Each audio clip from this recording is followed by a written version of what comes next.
You just started the episode. All right. Well, thank you for picking up the sticks. I don't know what it was so episode quiet. 155 Sticks Gaming Podcast. Weird. It's just like riding a bike. We haven't done this like in a month. It's like riding a bike. That's right. Do you really need to do it more than like every month or two when you've done it 150 something times? I'm Myke Carnett. To my right, it's Myke Steak Carnia. What's going on? To my left, his art does whatever a spider can, Rosian. Spider can do a lot. And more apparently, because Jesus. all the things we learned in Spider-Man 2. So since we've parted ways here, there's been some big hitters coming out, that have come out, I should say, including Spider-Man 2, which we've all have played, and we're going to talk about later, because I think we haven't talked to each other about this game at all. Outside of we all platinum it. Outside, we all platinum it, and me and Myke gave Steak tips on trophies. Yeah, not making the same grind. There's only one I had to grind a little bit. You're but welcome. It was the shortest one that I had to grind, so thankfully. We'll talk about that. We'll talk about that later. Thank God. But like I said, some very interesting games have come out recently. So, Steak, what you been playing? All right. Let's jump back into Steak's VR Lounge. Ooh. We like This is cigars and very heavy. Oh yeah, that'd be amazing. naked women. That'd be great. I feel like we're in the wrong place for that with a small child in the house. Or you break them in early. I mean, it's not my kid. What am I to say? Let the boy watch. You do you. That's right. Maybe we should record back in the garage for old time's sake. Oh yeah, just why you change it up? Just I don't know. Stay out. Go away. All right. So VR. I've been playing a ton of VR. So with the first kick things off with the Meta Quest Plus subscription, the thing that's $8 a month, gets you 2 games each month. One of the games recently was the first Red Matter game, which I always heard excellent things about. I've heard it was very good. It was if it's a VR game and I've heard of it, it must be good. Yeah, there's a ton of them I have never heard of. Right. And it was always hovering around $30, and I always think it would go back and forth. It never went on sale for cheaper than like $23.99. And I'm like, I don't know if I want to do this.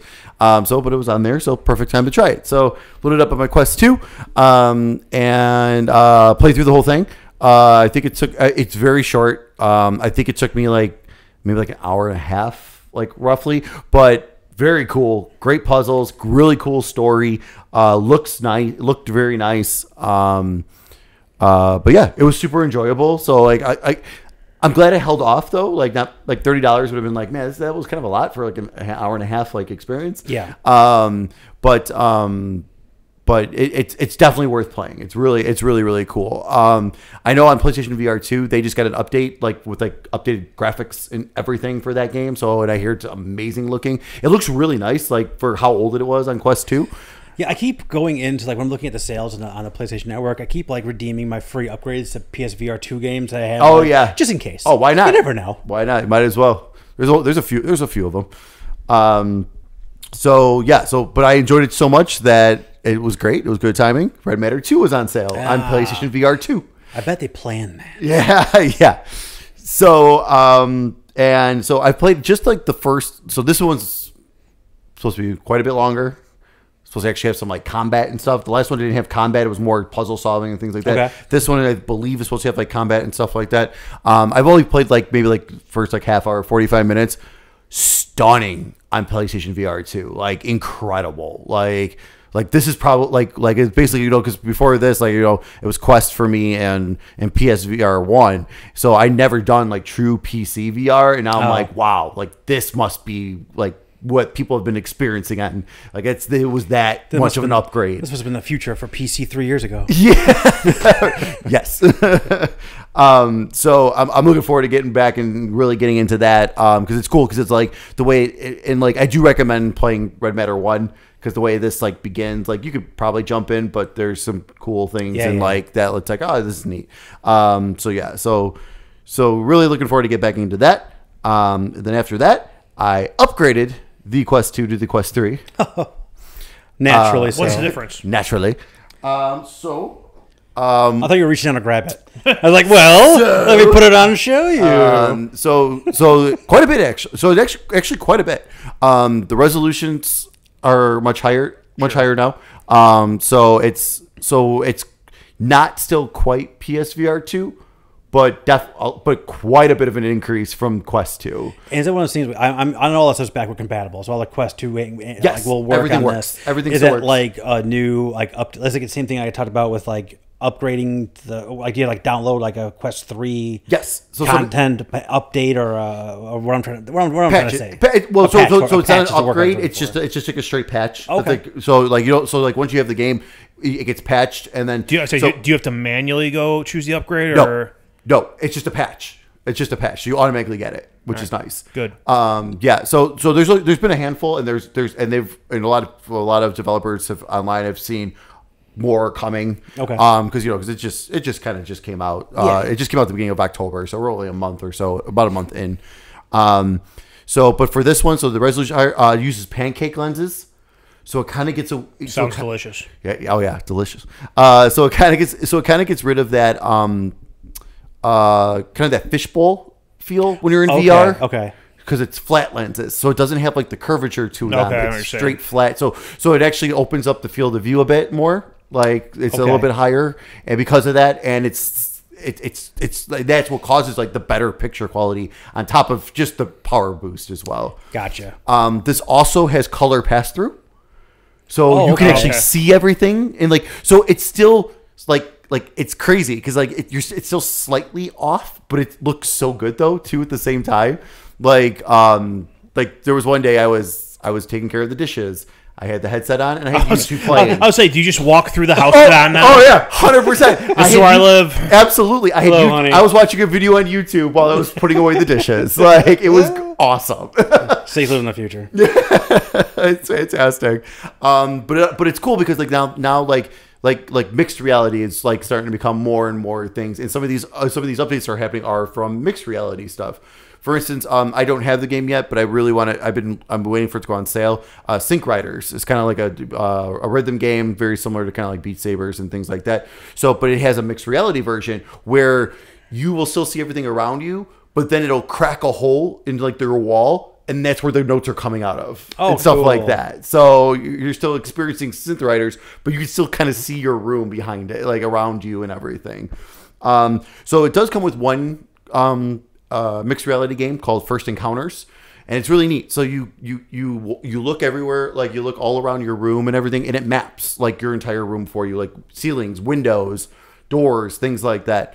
And then so for this one, so you start off with seeing your room, and then an alien thing crashes through, and then they start cracking and flying in through your walls. Oh, very neat. and then you see the outside world, so it looks like now you see space and stuff. And also as you're shooting the walls, it makes the holes. If you shoot if it's not dead destroyed yet, you can shoot the wall and it'll make it so then you can see the space from where you just shot and things. Very cool. So it's again, your typical tech demo. It lasts a couple minutes, but it's really cool. It's this. It gets you excited for what mixed reality can be and what they could do with it. Gotcha. The next mixed reality game I'm really looking forward to is actually Lego Brick Tales.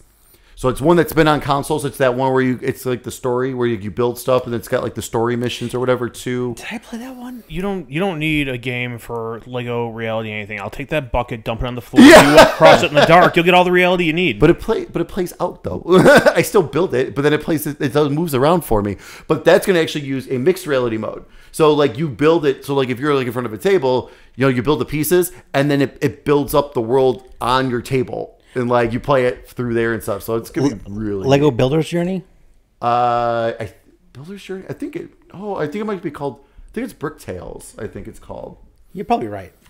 I played. Oh no, there's two of them that are kind of similar. I think that's the one that was on Apple Arcade. Yeah. Yes. Okay. And that's what game consoles later on. Yeah, I played that one. That was good. So I'm looking forward to that. Thing's supposed to be coming out in December, so I'm looking forward to seeing what that's going to be like.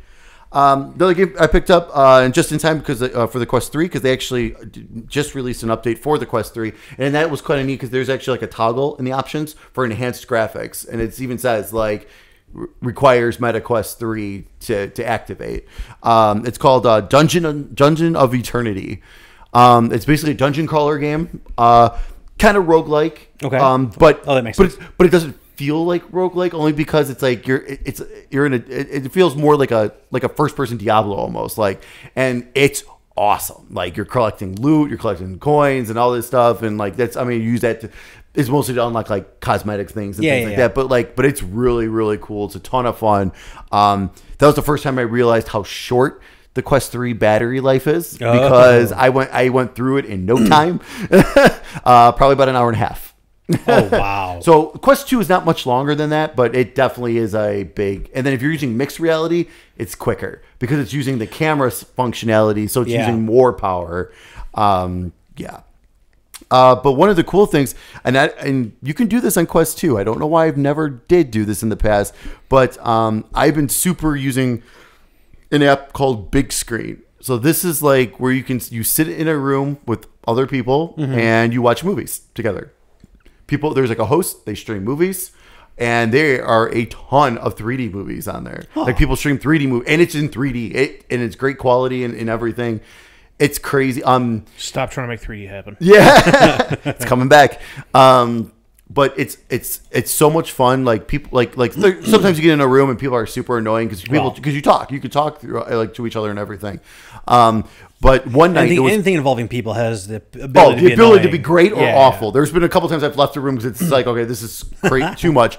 But there was one night, it was awesome. So one night, someone converted, because I don't think they officially released this. Someone converted the latest Evil Dead movie, Evil Dead Rise, into 3D. Oh, whoa! So we were watching it in 3D, and there was like a crew of like 4 of us, like, talking while we were watching it together. And then the movie ended. Someone was showing the newest Saw movie. So someone jumped to that room and then invited us in. We jumped into with them. So then we all got together. We watched Saw 10. We watched Saw 10 together. Like, and it was just a blast. Like, it was awesome. And like, then at the end we all, friendly each other on the app and everything. So like that was like one of the, and that was an amazing, like, awesome experience. And like, that is like, it was so cool. That's exactly what they try to do. Like, what I mean? Like, Yeah. what happened to you guys is like, that's like their best case scenario. Yeah. Yep. And it's great because now that when we're friends, like, when you're on, and it's great because like as soon as you log in, and you go to the rooms. If you have a friend that's online and in a room, it'll tell you right away you have friends in this room watching this movie. Gotcha. So you can always jump straight in if you want with them or whatever. Very cool. So it's very, very cool. Like I said, you can do this. You've been able to do this forever. I don't know why I never really checked it out before, but yeah, it's so super cool. All right. Now let's jump. We're going to jump ship here to PlayStation VR 2 for the next few. The 7th. Thought we were doing something that wasn't VR. I was relieved. Sorry. 3 more. I'll make it quick. It's not I'm not shitting on VR. No, I know. He's like, we're switching to PlayStation VR. Switching it all. Switching to PlayStation VR 2. The 7th guest.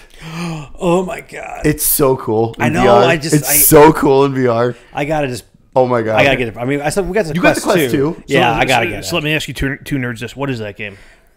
It is like Myke. I have heard you talk about this game for it has to be decades now. Yeah, it is an old PC game. It's like in the same Super time old. of like Myst, like when Right, Myst first yep. came out. It was like Myst and Seventh Guest were like the two kind of Yeah. like these are the two different type of PC games. But like do you inherit that? It's been a long time. Do you inherit the house, or are you just like visiting this house? So you're like going to Investigating Yeah. the spottings and things like that. Yeah. So, but like there's like apparitions there, and you're trying to solve basically the mystery of the house through like very complex puzzles and things They're like that. wild. Yeah. Some of these, they get crazy. Like even the beginning ones are rough. Yeah, this is the early like Myst days where they were like, "Fuck you, figure it out." Well, yeah, because Old gaming. Yeah. Yes. technically the game would only be 2 hours. Yeah, if you have the answers, it's like you can fly through that game. Exactly. But like with you've actually played the VR thing, but like I've seen some videos of it. Oh my and, god, like, it's so cool. I mean, they use like the original videos from the actors and things like that too, because like they showed it's up like so an good. apparition, but now they figured out how to use that same video in like a 3D space. It's man, I gotta get it. It's very cool. It's so cool. They've done a really good job with everything. I will say the PlayStation VR 2 version is a little washed out. Okay. Like the contrast is super high. Like if you were to to play, you got like, oh, this is too dark, and then you go way too. You're like, all right, I'm gonna bump the the brightness contrast. up way And it's too like, high. whoa, it still looks good, but like you could just, but it has that like white like shield over it basically. And there's no setting to adjust that. No. So, but I looked online. It wasn't just me. Yeah. Lots of people were complaining about that. So I was like, all right, good. They did release an update on Halloween that supposedly was going to like fix stuff. However, the PlayStation VR patch, you couldn't get past the opening credit stuff without the game crashing. That's the first puzzle. But it looked great. It looked great. Getting around that crash is the first puzzle. Yeah. So I did notice this. I did notice today though, like it updated again. So I'm hoping now it's fixed. I'll have to go back and check that out. But very, very cool. I gotta get it. Very cool, dude. It's Dude, like, even on the Quest 2, like I've seen videos on the Quest 2, and Yeah. it still looks really good on the Quest 2. and like, I mean, I remember I literally bought the Mist VR, and like I was just like, I'm just gonna walk around. Like I don't even care what I'm doing. This is so cool. Yeah. Oh, it's awesome. Next game I picked up, a game called Propagation Paradise Hotel. I saw a little bit about that one. It is Resident Evil. Like 1. Resident Evil 1 in VR, basically. It's so cool. It's wild. It's made me. I played it for about 45 minutes so far. It made me jump 3 times already. And like in another game that looks stunning in PlayStation VR 2. Like very, very high quality, very nice, and it's only $20, like, which is crazy. I love that we live in a world where people are remaking or like making homages to like original Resident. There's like 3 different like Dino Crises coming out sometime soon. Oh, yeah. There's like a couple already out on PlayStation 5. yeah. They all look like trash. They look terrible. But they exist. I'm pumped they exist. Yes. It's awful. Yeah. But always like that thing. It's like, all right, Capcom's been talking about that forever. Like, if you're not going to make it, fine. I'll make a crappy version of it. Yeah. But like, there's like I think it's called Daymare is like one of those games, and they have like and there's Outbreak, which is like, and it has. I always look at those games, and they're always super cheap. They're always on sale, and they have like some of them look like Resident Evil 1, Right. Some of them look like Resident Evil 4. Yeah. Some of them look like Resident Evil 7. Yeah. So it's just like they're running the entire gamut of Resident Evil Right. in like these games. So like Right. I'm just curious, like are these like moderately good? Like, I'm just curious. Yeah. Like I said, most of them are not. Like most Most of them are also co-op too, which is weird. Like right. only co-op. Yes. Yeah. Has anyone thought to make a mod for Crisis with dinosaurs? Called Dino Crisis. And like when you like get awesome. sued. That'd be when you, fantastic. I mean, they're not even being like cheeky about it. They're just like straight up as like. But I feel like the main like Dino Crisis knockoff on the PlayStation right now is just called like they have like the regular edition and they have like the Crisis edition. Oh, yeah, it's really blatant. Oh yeah. And then finally, and then we'll switch gears after this. For real. The final PlayStation VR 2 game just came out. Vampire: The Masquerade Justice. Oh yeah. This is Dishonored in VR, and it's excellent. Excellent. Oh my God, it's wild. It looks great. It looks fantastic. It runs very smooth. The first thing I was able to do was pick up a rat and eat it. All right. That was awesome. Rats take care of your hunger, while people take care of your health and hunger. And man, when you just grab them by the shoulder, you lean into them, and you feel like you're biting. Oh, it's awesome! It's so cool. It's like, oh my God, you feel like a fucking vampire. It's awesome. I'm super looking forward to getting more into that. Seek help. Yeah, I love it. It's so cool. And it's nice to have a Vampire the Masquerade game that's actually good. It's been a while. All right, let's jump out of VR world. Let's get back into normal world really quick here. I'll try to make this quick. I've played, finished, and beat the shit out of Sea of Stars, Oh. the RPG from the Messenger. How long does it take? So I did everything but collect the rainbow conches because there's like a ton of them, and they're like in like most crazy places. Okay. So because I looked it up and I was like, yeah, I'm not, no thanks. But I did all the secret bosses and all the extra bosses and everything like that. It took me about 30 hours. Okay, not terrible. No. Oh my God. That looks really, I'm very It's interested so in that one, good. too. It's so good. The story's fantastic. The animations are incredible. There's a bunch of gaming mechanics that like get thrown at you in the first like 2-3 hours, but then after that, you're on your way. Like, and then you're good to, and you're using all of them through. And that's the thing too. It's not like, oh, remember that Remember that one that we taught you? We taught you like right away. You haven't used it for the last like 25 hours. Now you have to use that. Like you'll be using them all throughout, and like it's helpful. Yeah, I got sold on that game when I watched the trailer, and I saw like the fast travel was like that golem like put you in a ball and it's like chucked you. I will say the only thing you don't use that enough. Oh. You don't use it enough. But when you do use it, it's awesome. Yeah, but it's you just like- don't use it He enough. just like turns. And oh yeah, just gone in the yeah, distance. it's awesome. But yeah, super highly recommended. Like I said, it's phenomenal. It's excellent. If you have Game Pass, it's totally worth your money for a month of Game Pass. That's why it's on my radar. Next, Mortal Kombat 1. Whoo! I have put quite a bit of more hours into this than I ever put in Mortal Kombat 11 when that came out already. Like, it's so good. So I just got that. So have you guys? Okay, so let's talk about real aside. So we're not doing a Black Friday episode because it's pointless now because they just fucked all that up. It's not nearly like it used to be. It's like Walmart started today online, but they had like consoles and a couple of random games and some like third party headsets and controllers, and maybe they'll have like week 2 will be a big gaming thing. Yeah, I don't know. But like at this point, everyone's just playing chicken with each other. Be like, should I buy this now, or is it going to be on sale like at Target later? Like, who knows? But like the big ones I saw so far were like Target did the buy two get one free. Amazon always matches it. Art and I, Between the two of us, we found 3 games. Yeah. And I was like, saved like 30%. yeah, I was like, maybe this will kind of work. And like I was like, no, it's not. So like I got Mortal Kombat 1, and it came with like the day 1 edition or whatever it was. Oh, so cool. I got the Shang Tsung on there, nice. which I didn't pre-order and got that. Nice. Which I'm super excited That's about. awesome. That's awesome. So I just got to keep track of the expansion pass when that ever goes out Yeah. on sale, whatever. That, my God. Assassin's Creed Mirage, which is also like this day 1 Uber edition. That's the version. Mine came Yeah. in today too. That's the one I got. Yeah. So another big one I saw, it's been on for a while. QVC, yes. QVC's been doing a ton of sales. Yes, and It's if crazy. you get something over $30, if you create a new account, which all you need is an email address. So Yeah. like I don't know, I got multiple email addresses, so I can keep doing this if I wanted to. But like the problem is, like, they have a bunch of games on there, but they don't stay in stock for very, very long. Yeah. But I got in on a Mario Wonder. So the deal is, if you spend $60, and it's a new account, they'll give you a coupon for $30 off. So I got Mario Wonder for $30. Oh, nice. Which is never going to be that cheap. No, God, literally no. ever. Never, ever. It'll be that cheap when Switch has been discontinued and they're offloading stuff. It still Maybe. won't be. Maybe. When GameStop's finally going out of business around that time. It will never be lower than 40. I guarantee it. Never.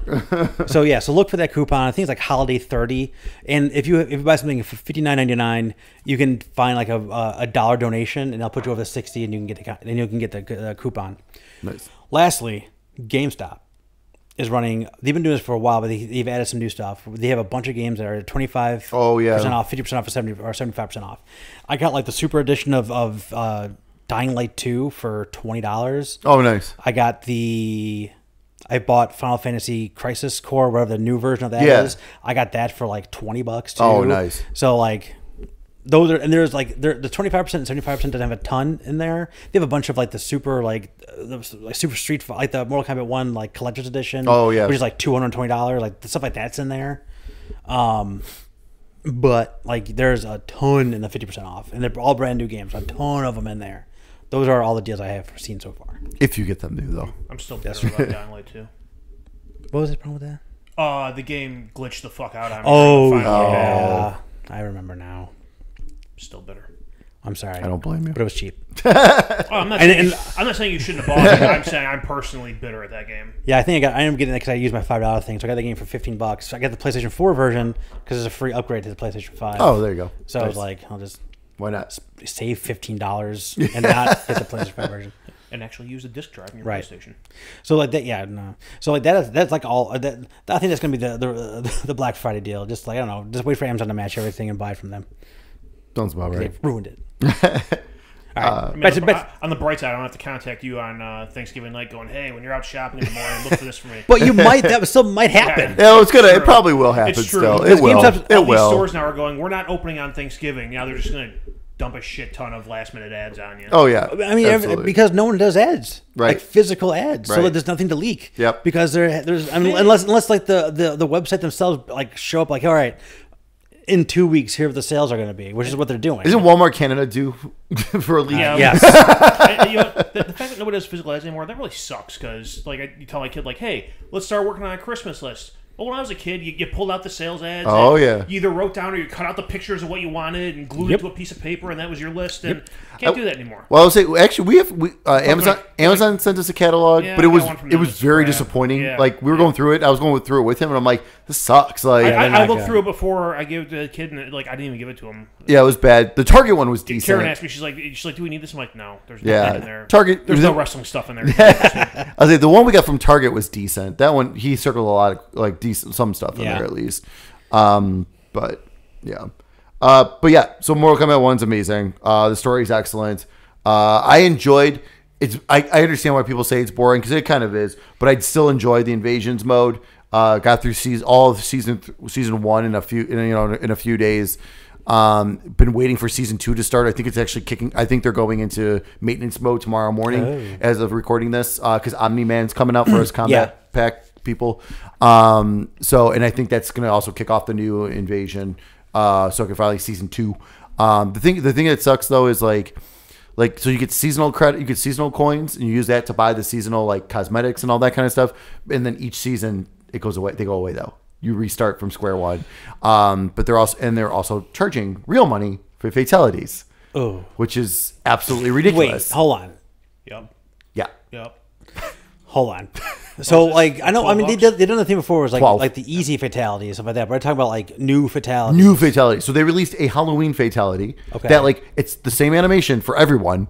So, but it cost $12 real to buy. And it's the only way to get it. That's the outrageous. only way to get it. That is outrageous. It is. And like I watched it online and it's not even like that great. Like it's fine. As someone But with like no vested interest in this game, that's ridiculous. absolutely. It's insane. It's insane. I mean, Especially given that it's the same animation for everyone. It's not like it's a unique one for like. if handful of every people. single person got a new Halloween Fatality. fatality That was different. That's what I'm saying. Like, if Yes. everyone had their own unique one. Maybe. But even Maybe. that's like kind of crazy. But maybe. But yeah. I think, but I mean, but $12 for how many characters in the game? Like 30 something. I between mean, 20 there's a decent. There's about 20. So 26. yeah. Yeah, I mean. So, yeah, it's I mean, that would be- 50 cents a person for a fatality. That's not Yeah. terrible. If it was the same thing for everyone for $12. Right. The game is $60 or $70. Yeah. You're talking 20 Or cost. I wouldn't even mind though. Or like even if it's a lot. Let us use our seasonal coins on Right, it. exactly. Even like even if you technically overcharge, Also, you know what I yeah, mean? Separate from just Mortal Kombat, I'm kind of sick of this shit of games selling a deluxe edition with a year 1 pass, and then there being shit you don't get with the year 1 pass. Oh yeah, yep, exactly. Are you selling Yep. me a pass for everything for the year or not? Yep. What the fuck? no. I was gonna say because I got the premium edition, so I did get some of that real money credit like Right. to add to my account. Not enough to probably buy anything. Actually, I did get. They did put the Scorpion's Deadly Alliance costume Oh, my up there, but again, you only for real money. But so I spent half. It would cost half of what I got from the premium for that. So I got that costume just because I'm like, oh my god, it's the Deadly Alliance costume. This is awesome. You know, the flame head and everything. It's freaking awesome. Do they still have the crypt? No. Oh, So the only so that is why all that stuff's in there. So there's no crypt, and so but you use your coins at this. You just use coins at the dragon statue, and you get a random piece of art. okay. That's it. Okay. You get like random like that kind of crap. Because it would be like I remember like Crypt was amazing. the crypt was great. I mean, well, okay, the Amazing. crypt was fine.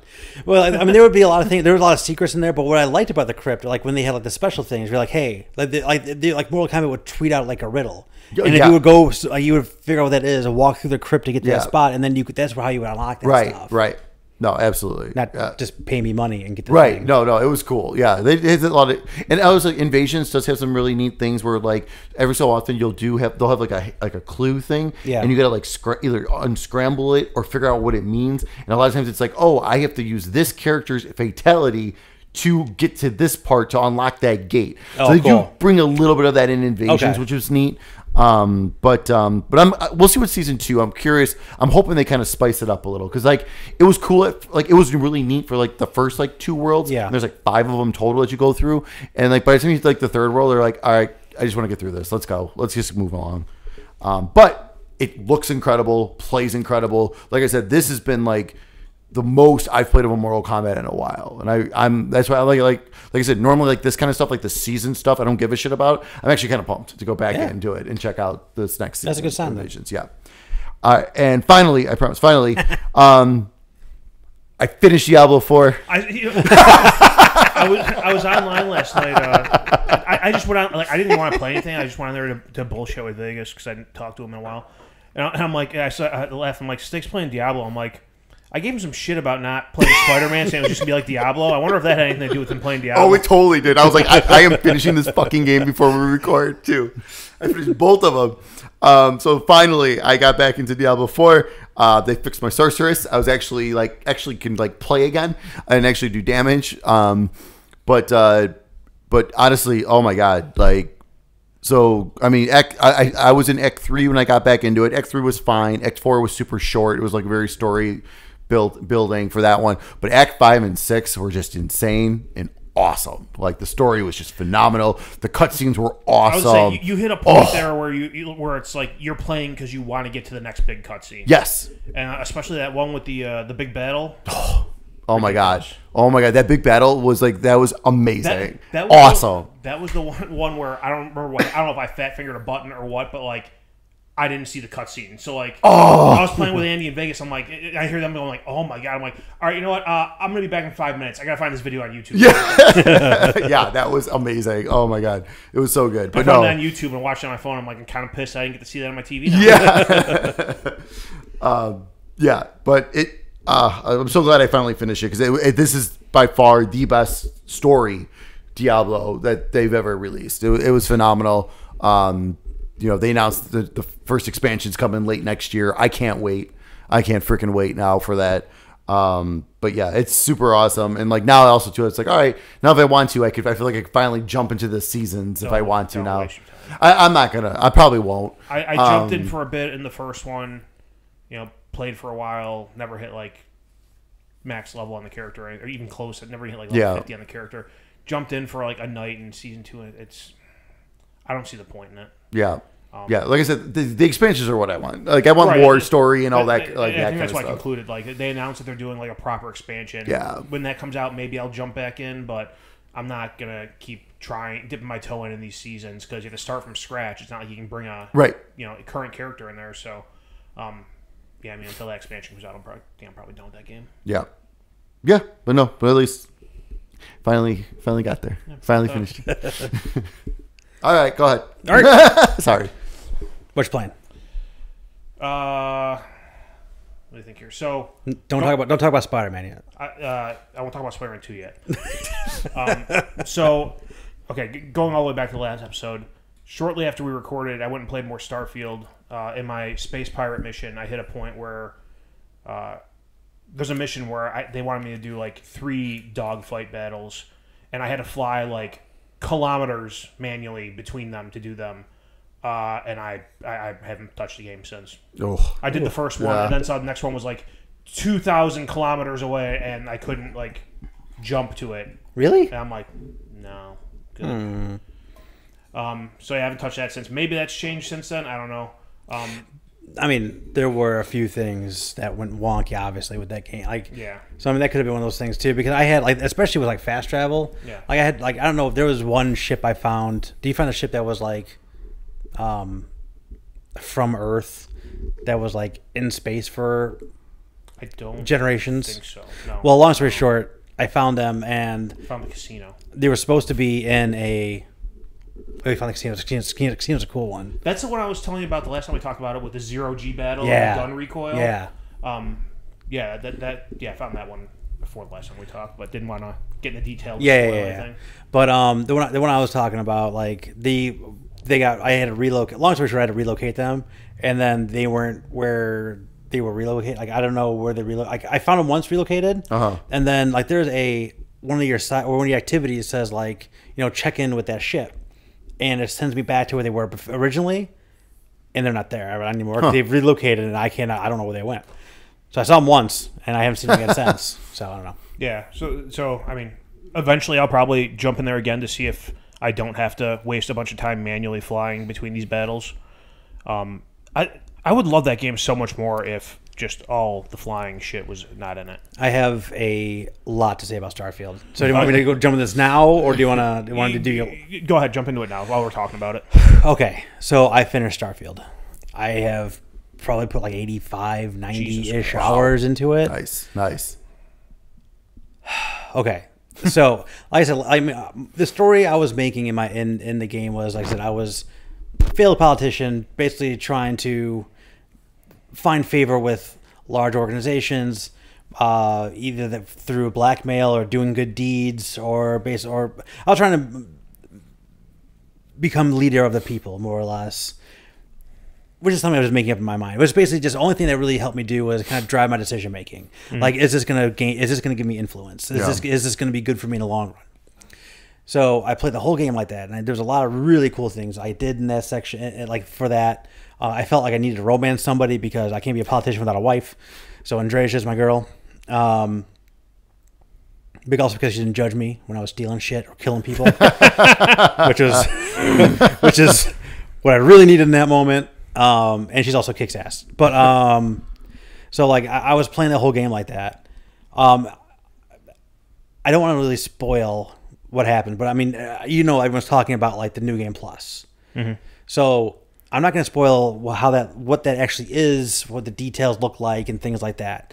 But in New Game Plus, you go back into the beginning of the story again, and you have everything that you've learned in terms of like your skills.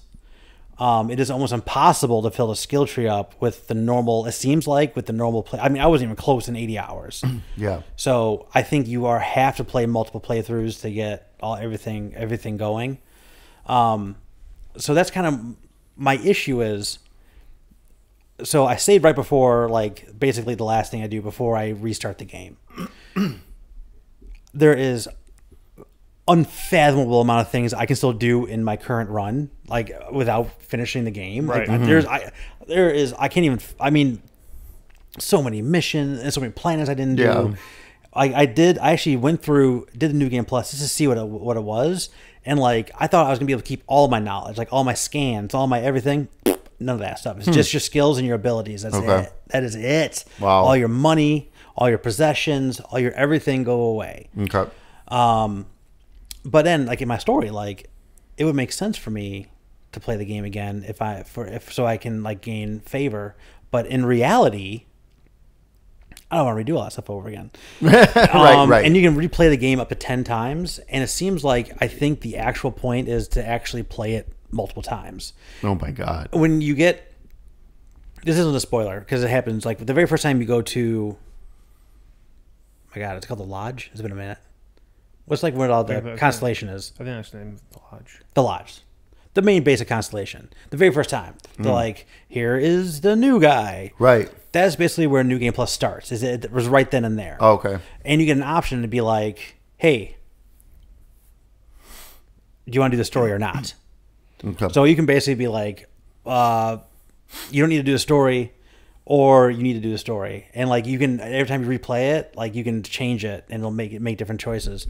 But like I don't want to redo all that stuff. And I know I have 1,000 things to do in this thing. I have all this money. Yeah. I have redone my ship so many times.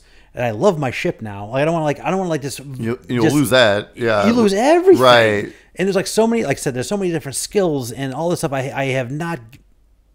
I haven't even gotten a chance to get yet. Yeah. So like I'm at the point right now where it's just like I mean I walked away. I had that save right before everything happened. So I really don't know what I want to do. Like in reality, I want to keep playing the game because I really did like it. I really enjoyed it. I thought the story was really cool. But like I'm at the point right now where it's just like, what do I do? Like I don't. It makes sense for me in the story, not only my headcanon story, but like the story in the game for me to play it again. Mm-hmm. So like. But I don't want to. It's like I don't want to. I'm like stuck in a corner here on this thing where I was like, what do I do? Yeah, I mean, I feel like you should just load up that save and like just do everything you want to do like in there, because like I get what you're saying with like with starting over and everything like that, and like starting over but technically continuing. Yeah. You know, but at the same time, like you said, like there's so much stuff that you haven't even touched yet, like in your other game. There's some stuff that like you're basically are still playing a new game. Like I mean, in that aspect, you know what I mean? Like there is an unbelievable amount of space I have not ventured out into. And then sometimes when I was like, when you do like the warp drive, the hyper drives, like you can't get all the way to a certain point because you haven't navigated those sections yet. Right. So like I'm like basically it's like daisy chaining like hyper drives to get to like the story mission. Yeah. At some point I was just like, all right, I just want to do a story mission. Right. Well, right. Exactly. Yeah. It's like there's whole systems I was in and out of. Just like didn't do anything. It was in and out of all these things. So I'm sure. I mean, God. I mean, I would say if you get the itch to just like go back in and play, I would do that. I would. That's kind of what I think. So. I would honestly do it that way. Did you ever get the side mission I'm talking about, where you basically get turned into a narc, and then you have to work for the security forces to infiltrate the Crimson Fleet? Nope. Try getting arrested with some contraband in your. I haven't made it through the whole thing without getting arrested. Get arrested. It's a good. It's a good side story. Oh line. sure, like, It pulled me away from the main story of the game. Yeah, because I was more focused on that. Once I found again, there's another spot where I could fence my not so good goods, or I got to a point where like the vendors only have so much money, so I would I would go there, I would sell all my contraband, and then anything I couldn't sell, I would literally just drop right in front of the store. Because all items were permanent, right. So I would like wait. I would do some stuff, wait and come back and pick some stuff up and do it. And I never got caught with contraband ever. Some missions went horribly awry, but like in the best possible way. One of those things too. I got caught with contraband. I had a bounty on me because they started scanning me and I booked it. Like they started scanning, I'm like, oh crap! I thought this was a safe system. I had to jump somewhere else. Yeah, that's awesome. One time I got a bounty on me, and I forget what I did. But yeah, I mean my experience with the game, I had a couple weirdo bugs in New. It's been so long since I've played this game. New Atlantis? Yes. New Atlantis, like there's a when you fly in, they have like a main hub, and then there's like multiple like portions of the city you can go out into. At one point, you get chased through that main hub. Oh, okay. That's all you gotta know. And a guy, I think, in that chase, like a security guard, dies in the middle of the middle of the map. And every single time I go back there, all the civilians like just all of a sudden just start running because a dead body won't go away. Oh, so it's like they just keep discovering this dead body. So it's like all of a sudden like people just start running. You got to pick that thing up and move it somewhere. I guess that's funny. I got enough jobs in that system. Well, I don't need. Sometimes politicians got to get their hands dirty. I was like, it's I got to do some really cool stuff though. So one of the main missions, like the religion that I was originally that ended up betraying me, like in my headcanon story, like you have to do a mission that involves them, and the high priestess guy like gives you like, hey, he goes, hey brother, I know you're one of us, so you might want this. And he basically gives me like the priestly like garb.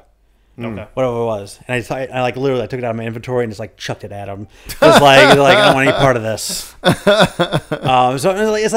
again, like those are the kind of things that worked out with my headcanon story. That made it a little more intriguing, a little more interesting along the whole way. Yeah, my ship. I wanted to keep the same ship the entire time. I felt like it's my Red Dead Redemption 2 horse. Like I somehow kept my horse alive the entire. I had the original horse that sucks. My first horse I had was like a good horse that I saved him for and bought. I had him the entire. I had to revive him a few times.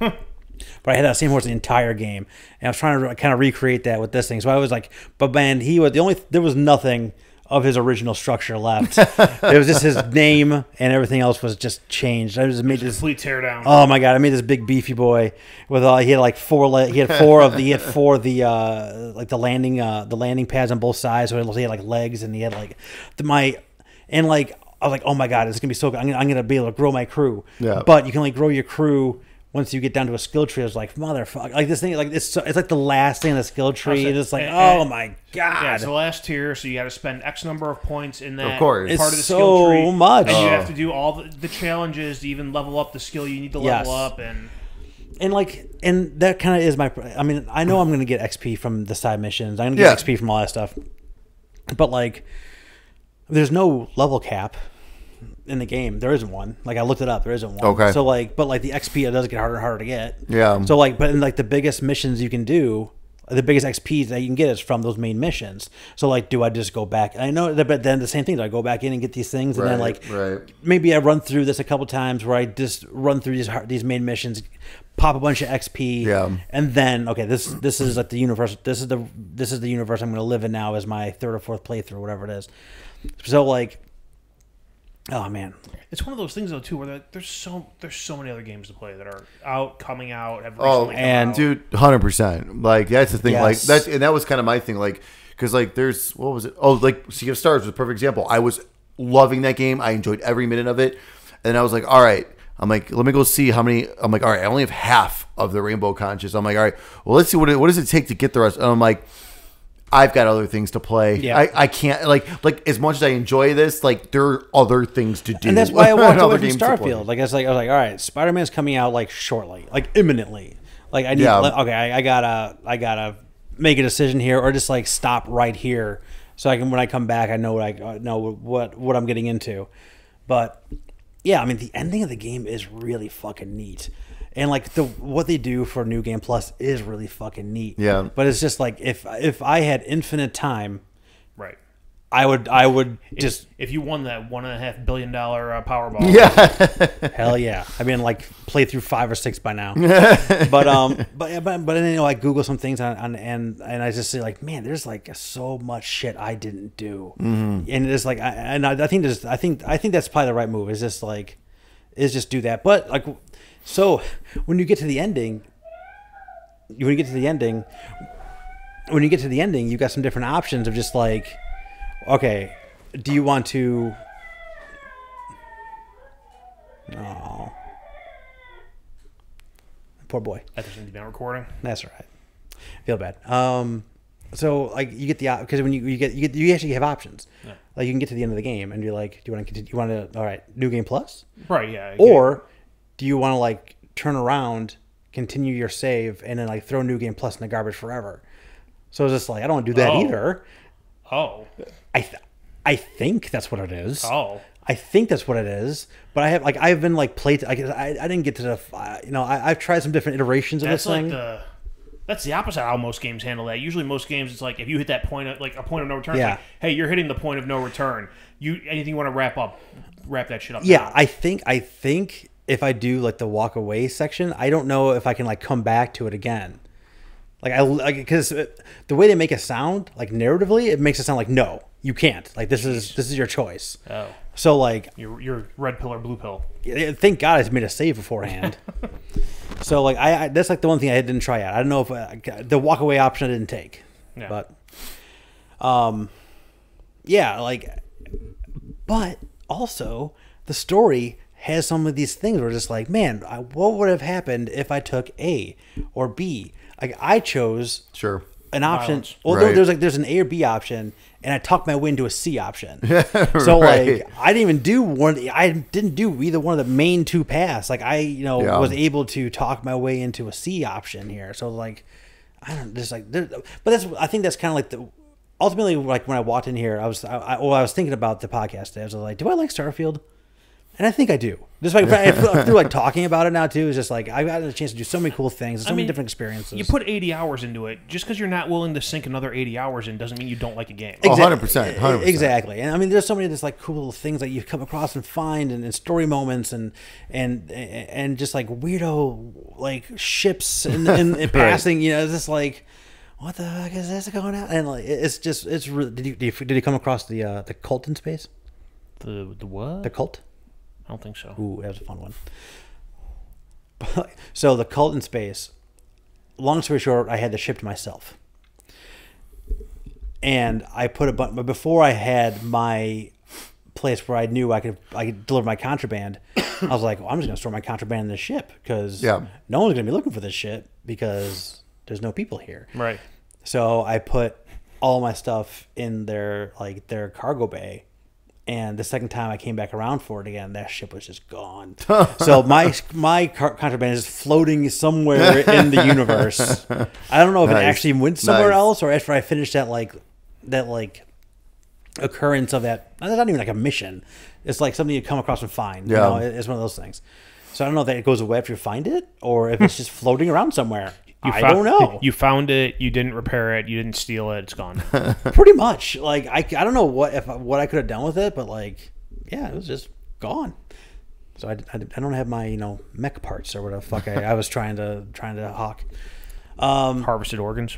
It was whatever, like the alien, like Xeno. What do they call that stuff? Like I know what you're talking about. Yeah, like Xeno DNA or whatever. I was like, all right.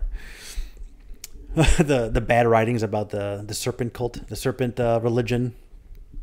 Anyway, yeah, I think ultimately I come down. I think I really did like Starfield. I just don't know what to do. Like I want to continue it. I just don't know what to do yet. But I think I'm gonna see what I can do about going into the ending and being like, nope, not right now, and see what happens. And if that's just like, all right, come back later, I'll probably just do that. Yeah. Otherwise, I'll just avoid the ending until I decide I want to try it again. Yeah. Well, and the other thing too is like you're at that point where if New Game Plus is the way to go, cool. You can walk away, play other shit for months, and come back, and you're playing the game from the beginning, basically. And also, I mean, I bought like that expansion pass, so like I don't know what the DLC looks like. So I mean, is that like?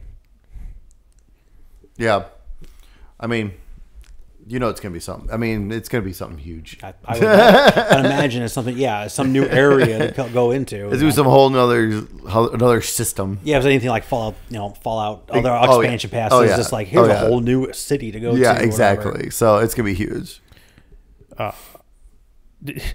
Speaking of my space pirate Crimson Fleet side mission, did I ever tell you like what happened to me in the middle of that? No. So, you go into these missions, like any mission in the game. They'll go into the mission and like they'll give you like an optional side mission. And this one was like you have to sneak on. And mind you, at this point, I'm working for security, infiltrating Crimson Fleet. Pretty sure there's a branching point. There's a fork in the road somewhere. But so I missions like infiltrate this like cruise ship with all these high end people and find this guy and get these codes from them. And the person you're dealing with in Crimson Fleet's like, and kill him. Well, you get on this cruise ship, and there's like they give you like a orientation. They're like, oh, da da da, and no violence here. You'll be arrested on the spot. So my thought was like, okay, no detected violence. So I find this guy, I get into his quarters with him, and I stab him. Silent, no noise in the death. Yeah. Next thing the doors open, bullets are flying in, like, all hell's broken loose. I had to slaughter my way out of that ship, and then at that point, the security forces disavowed me. They wanted nothing to do with me anymore. So I made my choice, kinda. That's awesome. Yeah, I had it was one of the main missions actually, and I failed my first I was trying to coerce somebody into giving me something. I don't want to. It's a main mission, so I don't want to spoil it. So my only option was like, all right, well, you need to pickpocket somebody to like get a key card, and I didn't have a pickpocket thing yet. Or you can find there might be a way for you to like go around the back end to find a door. Yeah, I know exactly what mission you're talking about. So yeah, fail the roll to try to like talk my way out of it or talk my way into it. I guess I can't pickpocket. It's like, well, shit, I'm all right. Well, I guess I got to break myself in here. And I use the plasma cutter thing, and you can those red doors that are everywhere. I've seen all these things. You can cut like the 4 things. I didn't know that until this mission. Oh, yeah. So I'm like, all right. So I cut those things out, and the thing falls, and then there's like 2 guards on the other side. Like, fuck. That same mission, I don't think I went in that way. I think I actually walked in the back door. Yeah, but it was like I walked in, was on like a stairs landing, and then there's just a guy at the bottom of the stairs staring at me. Like, well, there goes the stealth. It was just, I went in the back door. Yeah. So at the point, I was like, all right, well, I already talked my way into these. Like, they have a couple mercenaries are on the ship too, and it was like, something goes down, I want you to have my back. Like, yeah, cool. Like, are you gonna pay me? Like, yeah, I'll pay you. So like, I basically took care of like those 2 guys where alarms are going off, and so I made my way back to where the mercenaries were, and so we fought as a team. And I kept like saying like I knew, and my whole plan was because again I don't want to get this getting out because like I'm also a friend of the news, the SSNN people, because I want, again, my influence. I'm trying to get on everybody. So I go in and I'm like, all right, mercenary. I'm like talking to all mercenaries. Like, everyone's dead. Everyone is dead. I have looted everything off of this place. I've done everything I can do in this place. I'm talking to mercenaries like, you are going to want to leave because I'm going to blow this ship up. is what I'm having in my mind. No, that's what I'm telling. I can't tell them that because games aren't that smart. I can just say whatever I want. And they're like, oh man, aren't you glad you paid us? I'm like, I'm going to kill you in this ship if you don't leave. And like, I can't tell them anything because it's like the same recurring dialogue over and over again. Like, all right, sorry guys. So I end up getting in my ship and I blew them up and I go directly to New Atlantis, go directly to SSNN, and give him the story from my point of view, making that other guy look like the asshole.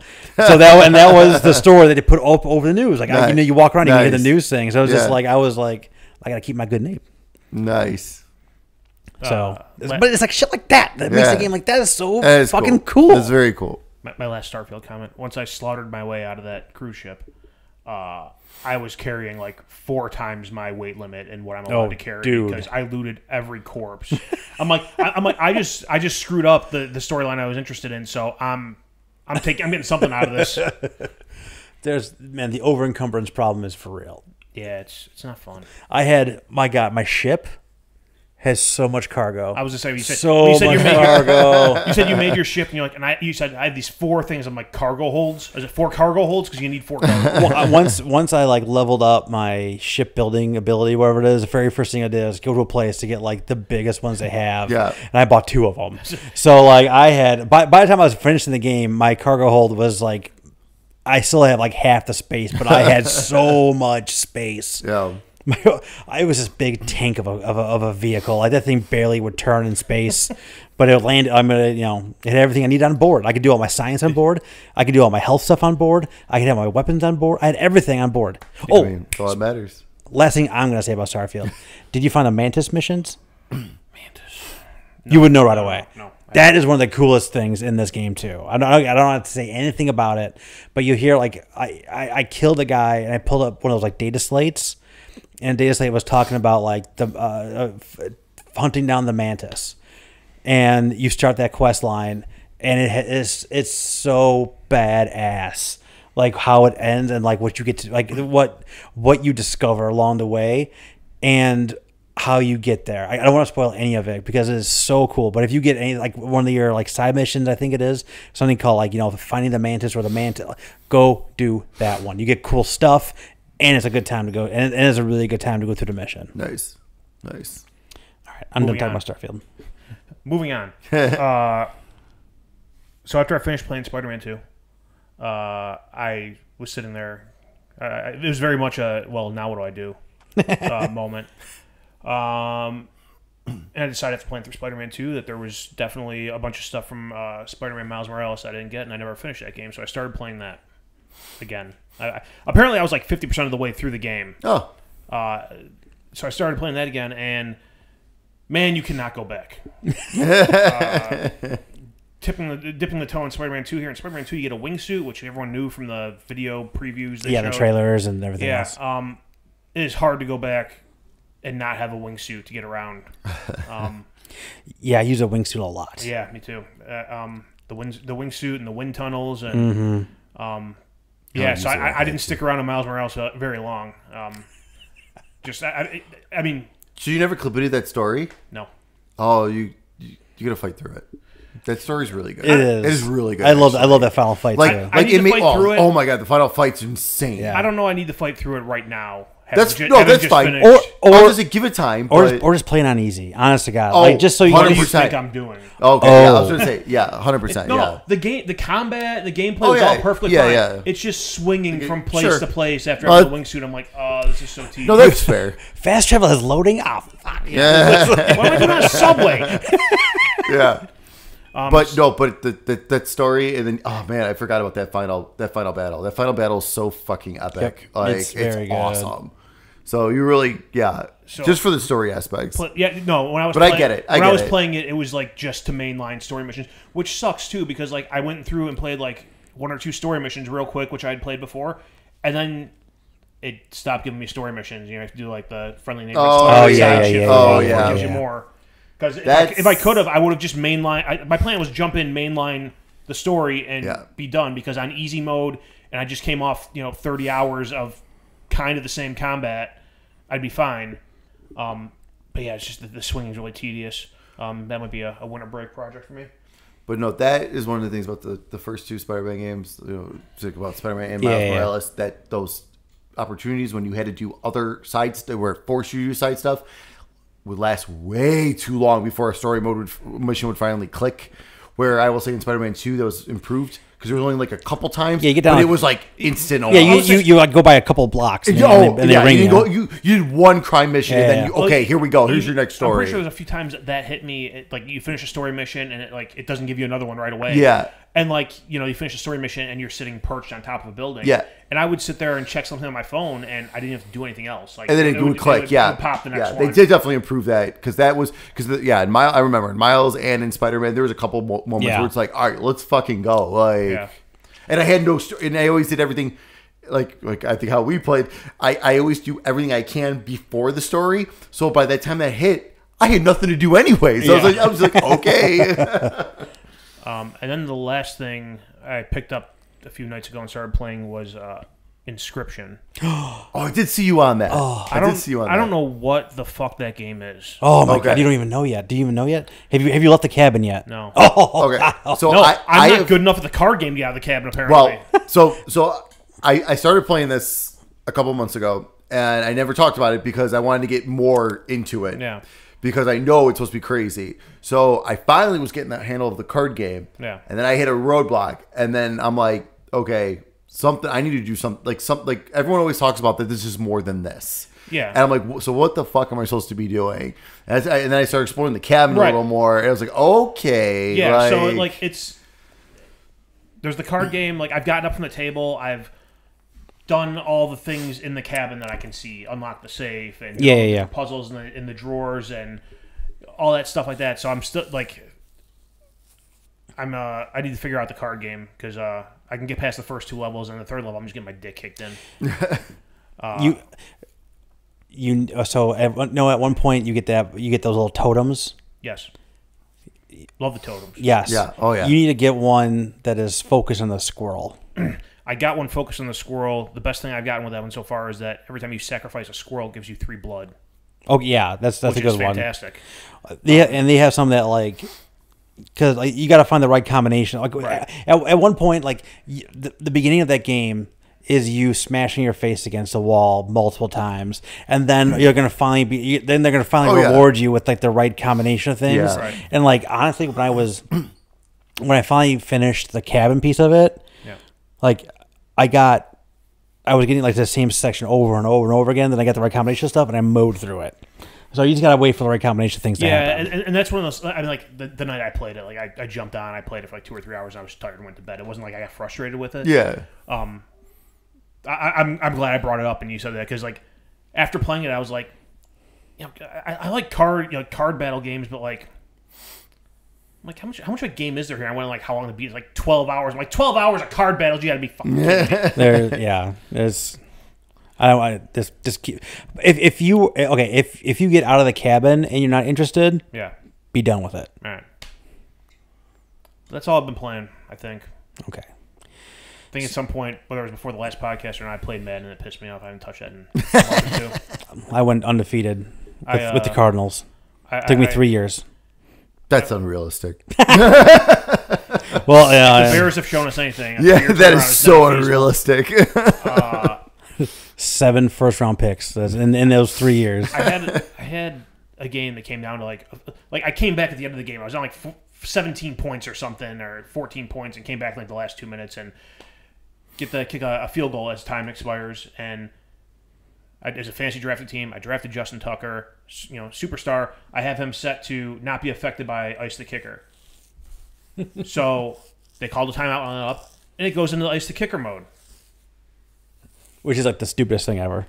And at that point, I'm just brain fucked. So I try to kick the field goal and miss horribly. When clearly something didn't work right, I should have just let the time run out and taken the game and tried it again. I was out of timeouts too, so I couldn't call it. But that happened, and I was like, "Fuck this, I'm done." And I haven't touched it.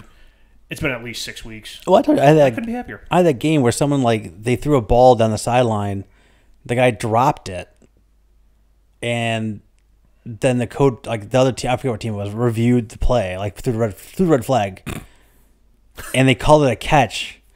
His feet were in bounds, but he didn't catch the fucking ball. And I was just like, "You've got to be fucking kidding me!" Goodness. So yeah, it's it's a good thing Spider-Man and other games came out because I am shocked right now. I thought for sure you're going to talk about the Cyberpunk expansion. I haven't played it yet. I am shocked. I thought for sure. So there's two things behind that. One, I'm kind of hoping to see a price dip at some point here. Okay. Two, I read somewhere a while ago that because they changed so much just in the base game that the developer said it's probably best off if you start a new game. That's what I've seen that. Yeah, yeah. I don't want to. As much as I like that game, I don't want to play through the whole thing again. The this expansion that I'm gonna pay $30 for. Right. So yeah, I mean, honestly, when it hits a discount, I'll probably buy it. Okay. But I mean, I've had other stuff to play too. So no, for sure. No, I just know how much you guys enjoyed Cyberpunk. I did enjoy it, and I will play it at some point. Yeah. And it's like a Mission Impossible spy thriller. Fuck yeah, I'm down. Oh yeah, right. I'm right. down. Yeah, I just no time. 80 hours. Yeah. Spider-Man was another I get it. No, 100%. I get it. What are you talking about, Mike? You just gave me 100 hours of spy thriller. I know. Oh yeah, I know. Oh god, I do want to get that too, so bad. That's gonna happen. For the record, that when me and Mike, went on the buy two get one, I got the Metal Gear Solid collection. Oh yeah, because I was not paying $60 for it, but I did want it. And you've never played the first one, right? I've never played the first one. Oh my god. Which I said, oh my god, 6 years ago when we started this, it was something I was going to do, and the research I did on it was you can play it on PC, but you need all these mods to make it work on a modern PC, and I'm not jumping through all those fucking hoops. Oh my god, I wish I could forget and replay the first. And you can finish it in 3.5 hours, 4 hours, nice. Fairly, fine. It's so good. It's so good. Yeah. Is it still good, even though I know everything about the Psycho Man? Yeah, I still. Yeah, oh yeah. Oh, 100%. I mean, don't I mean, that was mind blowing at the time, but it's still so good. Besides that, it's just all the things you get to do, and the story is just so good. It's so good. Can't wait to get to the VR missions. They're on there. Oh yeah.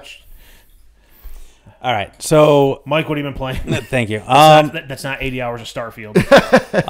I am 10 hours into Alan Wake 2. How's that? I think when they first were showing it, and not when they first showed it. They're talking about being a psychological thriller, survival horror game, and I think our text in the group said sounds like Mike's wet dream. It was Mike's wet reality. It's so good. That was one of the things I watched gameplay and trailer of that after I finished Spider-Man 2 a handful of times. I'm like, man, the one side of it, the detective part of it, looks so interesting, and but I'm just not into the horror thriller shit. Okay, so I'm 10 hours in. I don't want to spoil too much of it because it is something. It is honestly, I feel like it's pretty special. So you do play as two characters. You play as Alan Wake and you play as Saga Anderson. Saga Anderson is an FBI agent. She's a new character. She goes to Bright Falls because their dead body shows up, and they've had a bunch of weirdo things happen recently. So her and her partner, Detective Casey, go to Bright Falls to investigate. So you have her side of the game, which is the FBI portion of the game, the detective portion of the game, and you press the I don't know if what it's actually called, but the select button for lack of what it's actually called. Share button. No, I don't even know. So you press that, but you press the button. Showing our age, the select button. It's the select button. You hold it down, it goes to a map, or you tap it, and she calls it her mind place. But it's her mind palace. If anyone watched Sherlock or have heard of that theory, it's mind palace is a memory technique or a thought technique. She calls it just her mind place. And you can go in there and you can see, you can do you can do like profiling. You can look at manuscripts. You can look at like the photos and videos and radios and things like that. But the main thing is a big case board, and next to it is a file cabinet, and they have multiple cases going on at once. So they have the main case, what's going on, but you also have like, all right, what's going on with this group? What's going on with this thing I found? And then you put like the photo up on the board, like the old detective things, and you have the string trying to like find it all on there. Visually, it's very cool. You can even click on each individual thing, and it'll give you a little like it'll give you like saga saying like, okay, I found this here, or if it came from a different character saying something, it'll like just repeat that audio. So all that stuff is really cool, and that was like all happening in real world.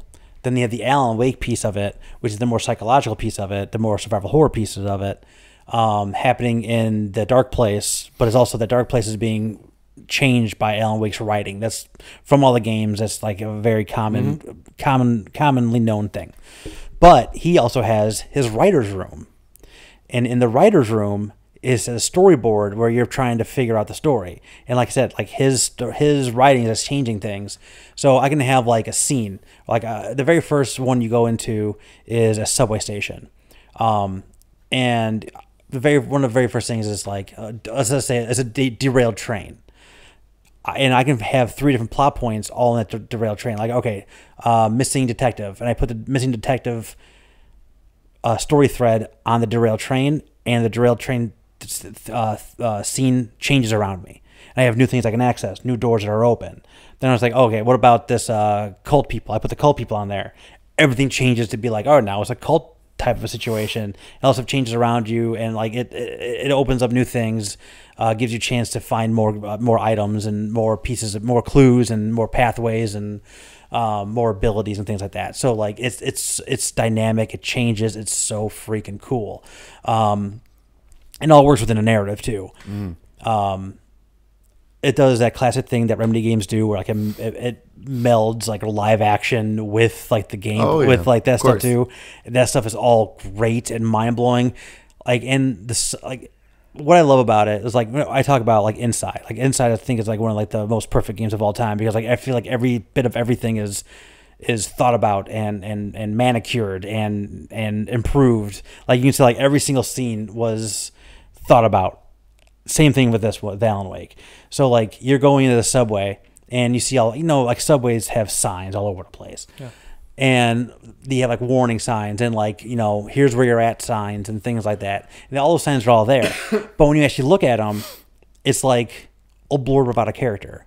It's not like warning, no, don't touch third rail. It looks like that sign. Yeah. But it'll be like, Bill Smith. He is a person from, it's like that kind of stuff. And all the graffiti is like, it'll say like Scratch, which like Mr. Scratch is like one of the bad guys from the game. Or like,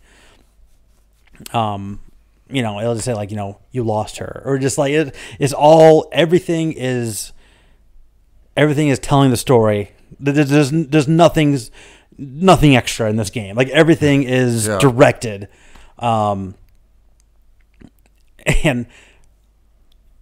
God, there's like so much stuff I really want to talk about, but I don't want to like say. If you're a fan of not just Alan Wake, if you're a fan of like Remedy games as a whole, you can get all kinds of cool stuff going on in this thing. But I think it's so like it does survival horror. It feels much like Resident Evil 4 did, where it's like I have the exact amount of bullets I need.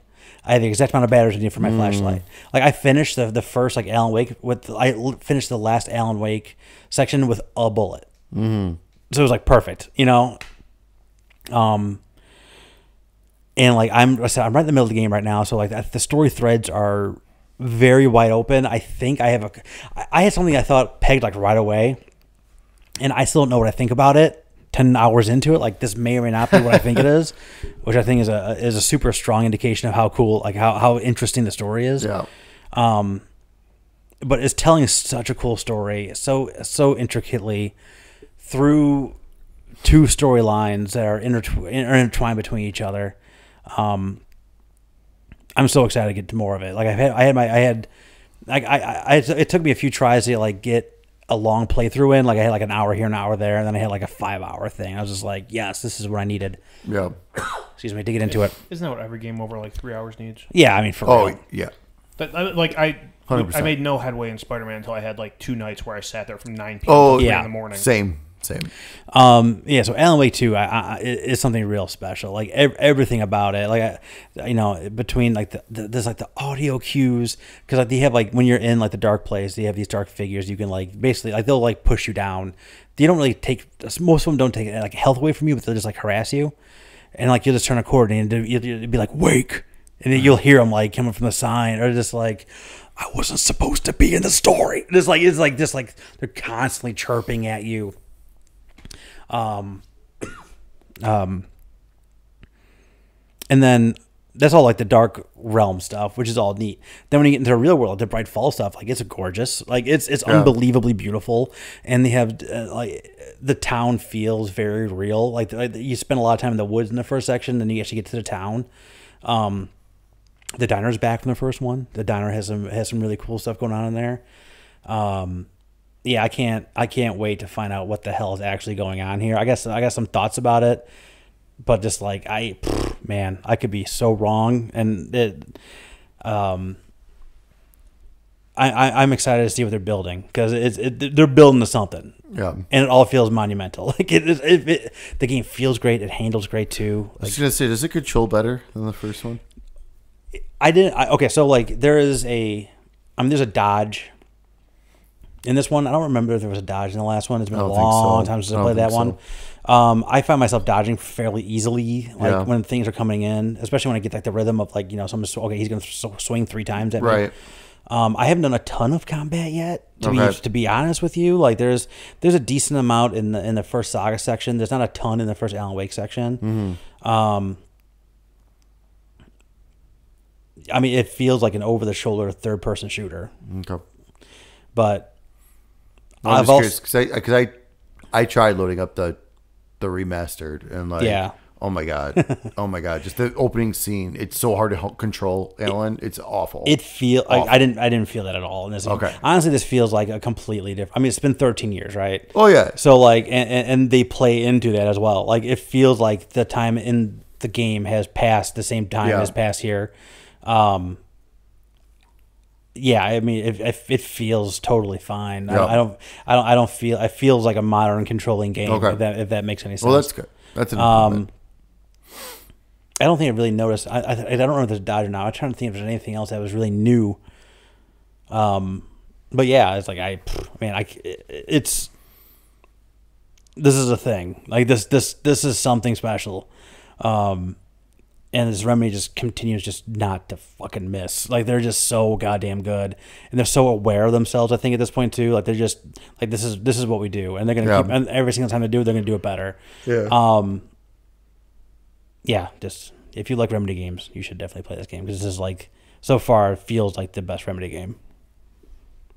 I think that's all I can say right now. There's a million things I want to say, and a lot of really cool things. I liked Control. Well, I like Alan Wake 2. Yes. Okay. Yes. Okay. Oh, okay. Artson. At some point, it's one of those that might be on my list of Oh, it's on my price drop. It's list, also I think it's also $50, isn't it? Like, or is it? It's $50 on PC through the Epic Store. Okay. It's 60 on consoles. And they did that. Yeah. I bought digital only to keep it cheap. Yeah. Well, I also bought like the Super Duper edition. I say, and I'm pretty sure probably paying more of a percentage to Sony and Xbox to adjust them. That's why they charge $60. And it's so self-referential. Like I said, when you're walking into the diner, and I'm walking over to the jukebox. I remember there was something with the jukebox in their first game. I didn't remember the details, but it basically said like out of use from overuse, and I was just like, okay, that's funny. And then I look into like the jukebox, and they had like I forget, like the old gods, like the old Norse gods or something like that. Is like the band that was in Alan Wake American Nightmare. Okay. They're like all over the jukebox. It's just like okay, you guys aren't gonna let leave any stone unturned here. Yeah, it's well. And if you like Control, I mean, right away the FBC makes their presence known. I mean, Alan Wake was in the second expansion pack of Control, so the FBC is doing something there. So we'll see how that goes. But I think there's even more than that going on here in terms of Remedy lore. But I don't know. We'll see. All right. What else have we been playing? That's it. Wow. And that might be the shortest list ever from you. Well, because Starfield was like 85 hours. Spider-Man. Because the games he usually plays are like 5-6 hours long each.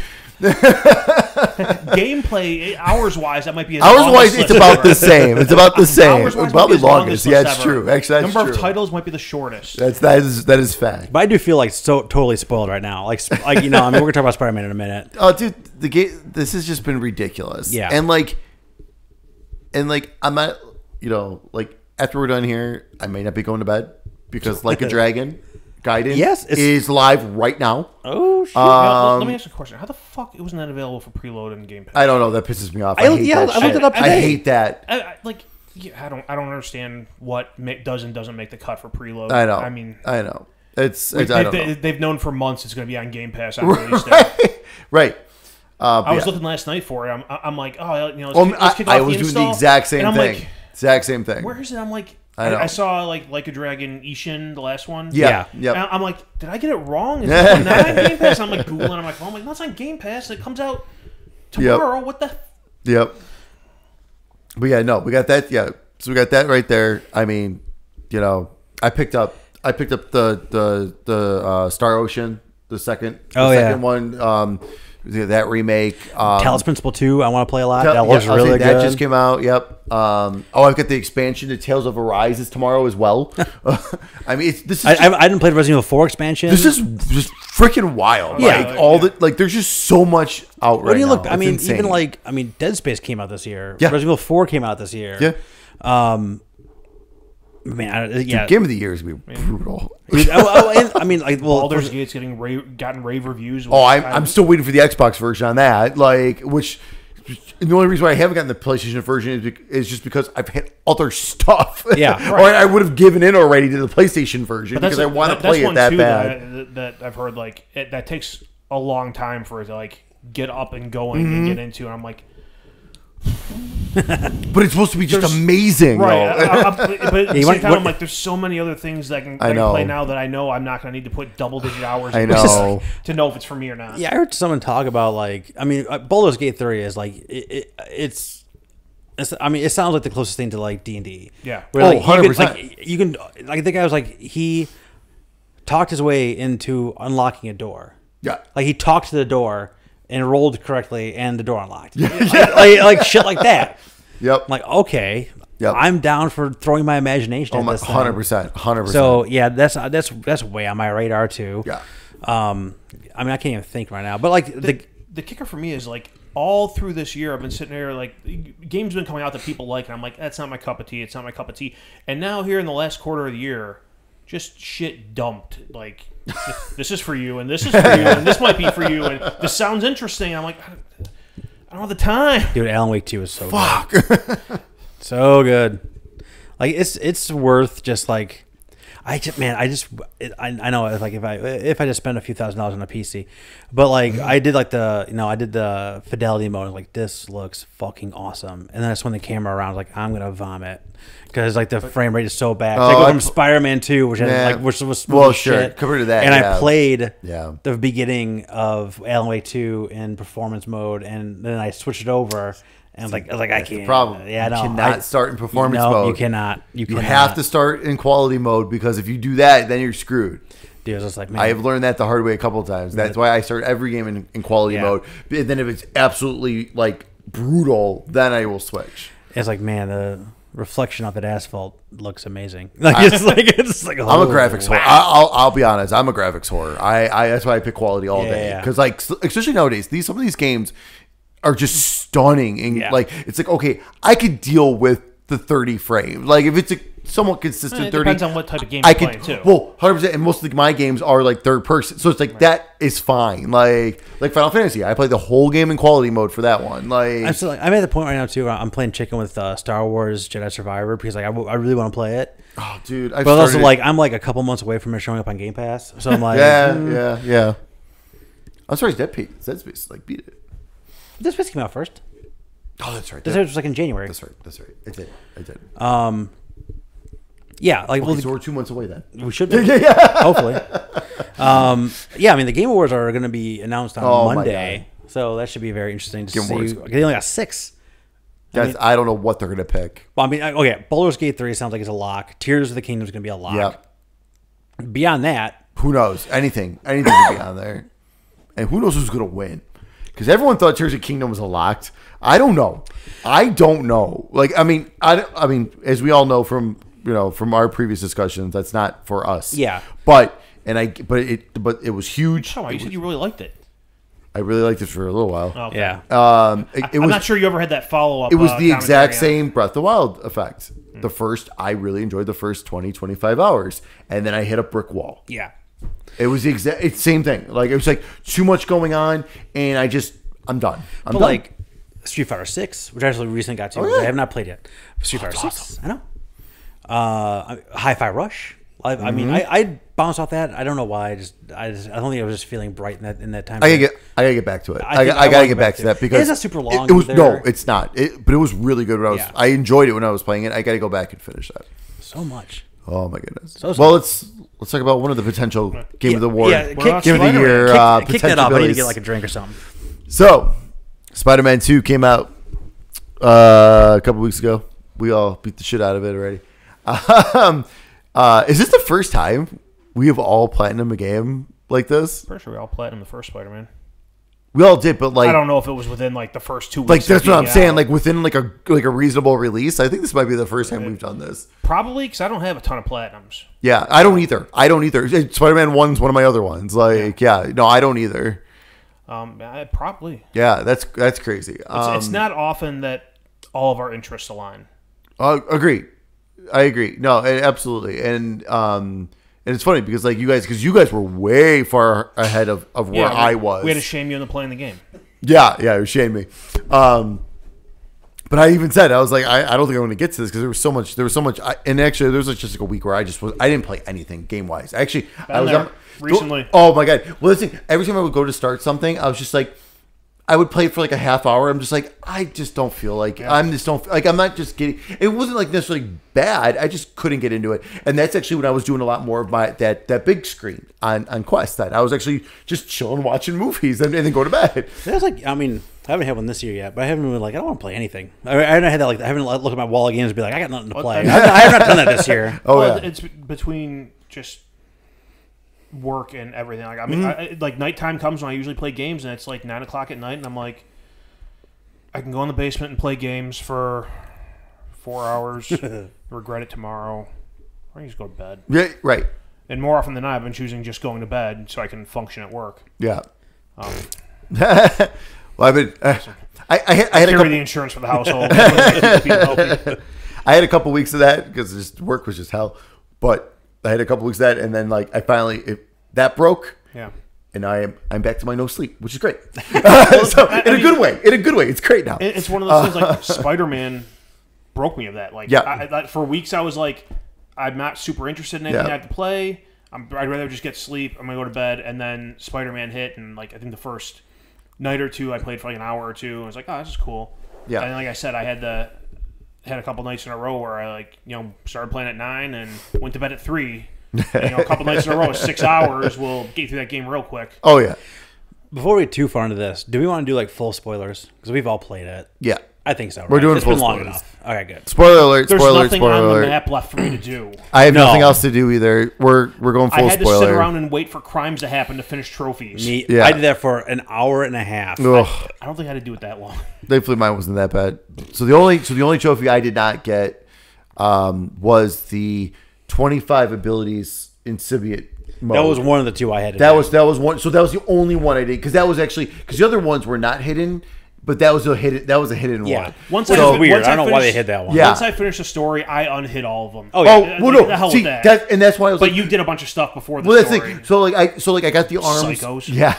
So I got the. So all I got the collectibles the. before I even started I the got story. I got More or everything less. before I finished everything. Don't like I said, legit. The only two things I had to do was the 25 abilities and then the wingsuit from Financial District to yeah. Estonia, which You can find wind. There's a very specific wind tunnel. I looked it up and I found it. I was like, all right, because I was getting. Otherwise, you don't think you can make it. I was getting pissed because I can't control the wingsuit for fucking shit. Oh man, so I fucking hate that thing. Personally, hey, go back and play Miles Morales and tell me you hate it. Yeah, because like honestly, the biggest I think the biggest side thing that I hated the most is when you had to chase those fucking birds through the wind tunnels. I hated those. I like the ones that let me do cool shit. Because there was two different versions of that. There was ones where you were like, you follow this bird, the bird makes a wind tunnel, and you follow it around. Yeah. There was while avoiding explosions. Well, there were some of them that may had you avoid like attacks. The other ones that just be like, all right, we're gonna fly you through like a tunnel this or a building. That was cool. That was cool. Yeah. That was cool. Yeah, I agree with that. I mean, once I completed the story, it was all cleanup stuff. I had a couple of those to do. I had a couple of the spider bots to find. Oh my god! The second year I started finding those spider bots, and you're like, it's coming from like 20,000 miles away. I'm like, I gotta find all these right now. It's fucking spider bots, man. And then I had to do the spider arm kills, which sucked. I had that. I had that's why I told you the symbiote ones. Yeah, I spammed that. Which is funny because like, and it's like, you know what? It's so funny you said it because like as I was playing before that, I barely used them, and then I started using it, and I'm like, why haven't I just been using this anyways? It's making my life easier in these battles. Like I should have been fucking using this the whole time. I wasn't using those that much. I was using the shit out of gadgets. Me too. Yeah, the gadgets I was using, and that was it. Like it was, dude. That's it. So like when I first started playing that game, I got like my ass kicked like the first 2 or 3 times. I was like, I'm dying already. Like this is not good. Oh yeah. Like I was just not in the flow of it. Yeah. But like by the end of it, man, I was destroying everything. So like there's those Craven perches that you can find and knock those things out. Oh, those fucking blinds. I just the spider line thing. I really got in tune with that. Like when you're making those like lines. Like by the time I was done with those things, I had a grid over those things, and I'm like, you're coming up, you're coming up. They're so much easier. They're so much easier once you like level up like the take 2 guys out thing. See, that was the thing. At first, when I first got unlocked it and everything, I never used it, and then I'm like, all right. And then I saw the achievement that you have to perch like 25 enemies while on the line. I don't know what and the I'm like, it was, but I cleared that. Yeah, and I was like, oh, okay. I was like, well, let me start doing this. Well, as I started doing that just for the trophy, I'm like, this is actually really nice. Like, so I started using it more. I got the trophy, and I was still doing it. Yeah, but like you clear those 3 blinds, and they give you like, all right, here's where they're hiding. Here's the base, and like you can like, oh, you got to take this thing out. I was like, fuck that. I jettisoned myself right in the middle of it. And I just fought everybody because I was just so goddamn good at that game by the end of it. Like I was unstoppable, and I felt so awesome doing it. If I had to do one of those early on in the game, I would have gotten wrecked. But by the time I was leveled up and I was used to it, because I was already like almost 20 hours in, like, all right, let's do this. Oh, dude, you know what? It's gonna take me way longer to sneak around and do this shit. I'm just gonna fucking destroy everyone. Hell yeah, dude! That felt, and then like you feel so cool. Oh yeah, like when you pull off the good dodge, the parry, or just like the combo attacks, or just like whatever. It's just you go into symbiote burst mode. Oh god, and just start wrecking fucking everyone. Well, that was the symbiote powers, and I'm like, they better not fucking take this away from me. I'll stop playing the fucking game right now. I was waiting for it to happen. I was like, okay, at some point, I am losing this suit. Do I lose these? I'm going to lose these abilities, aren't I? So I watched the kind of funny spoiler cast. They had Brian Intihar on there, who was like the game director. Oh yeah, and he talked about like he talked about like he remembered like, all right, we can't give them these powers and then like not have them, right? Yeah. And that's how they came up with the anti-venom solution, which is so fucking cool. Oh yeah. And he says like you're like making like he says I remember being on the Zoom call trying to decide like how many missions we're going to give you without the symbiote power just to have enough just to miss it. You know what I mean? Well, yeah. It's like because you got to do that. You had to do it. You had to do it. Like, yeah. When you go like when you fight those big venom like hives. Or the symbiote hives, and it's just like when you don't have those powers, dude, it was so much harder. Those fucking hives, man. There was a couple like when they had 2 hearts. Oh, yeah. Dude. The first 3 I found all had 2 hearts. I'm like, I guess it's just a thing. Like why is Miles making like a big deal? Like, oh, there's 2 hearts in this one. I thought they all had 2 hearts. Yeah. So I had like the wrong ones. Yeah. Oh my god, it was wild. But no, it's just the anti-venom suit. Oh my god, it's so cool. It's so smart. So smart. It's so nerdy too. That was the thing. Oh, I told you, it's like Secret dude. Story gets real nerdy. You know what? Oh my god, it got super nerdy at times. But like even you like saying that at that point, like when you told me that, like it was good that you told me that at the time. You told me that because I was only like 20% completed, I think, at that point. And the story was, I was dragging. I was like, all right, like this is kind of like, all right, like this better get going again. The approach to the black suit. Was brutal.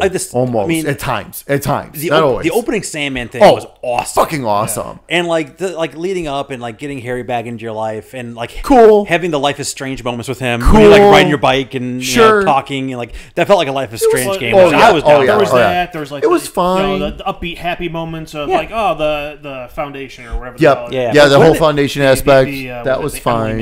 Yes. Yep. Like when are they going to get to the fireworks factory? I know.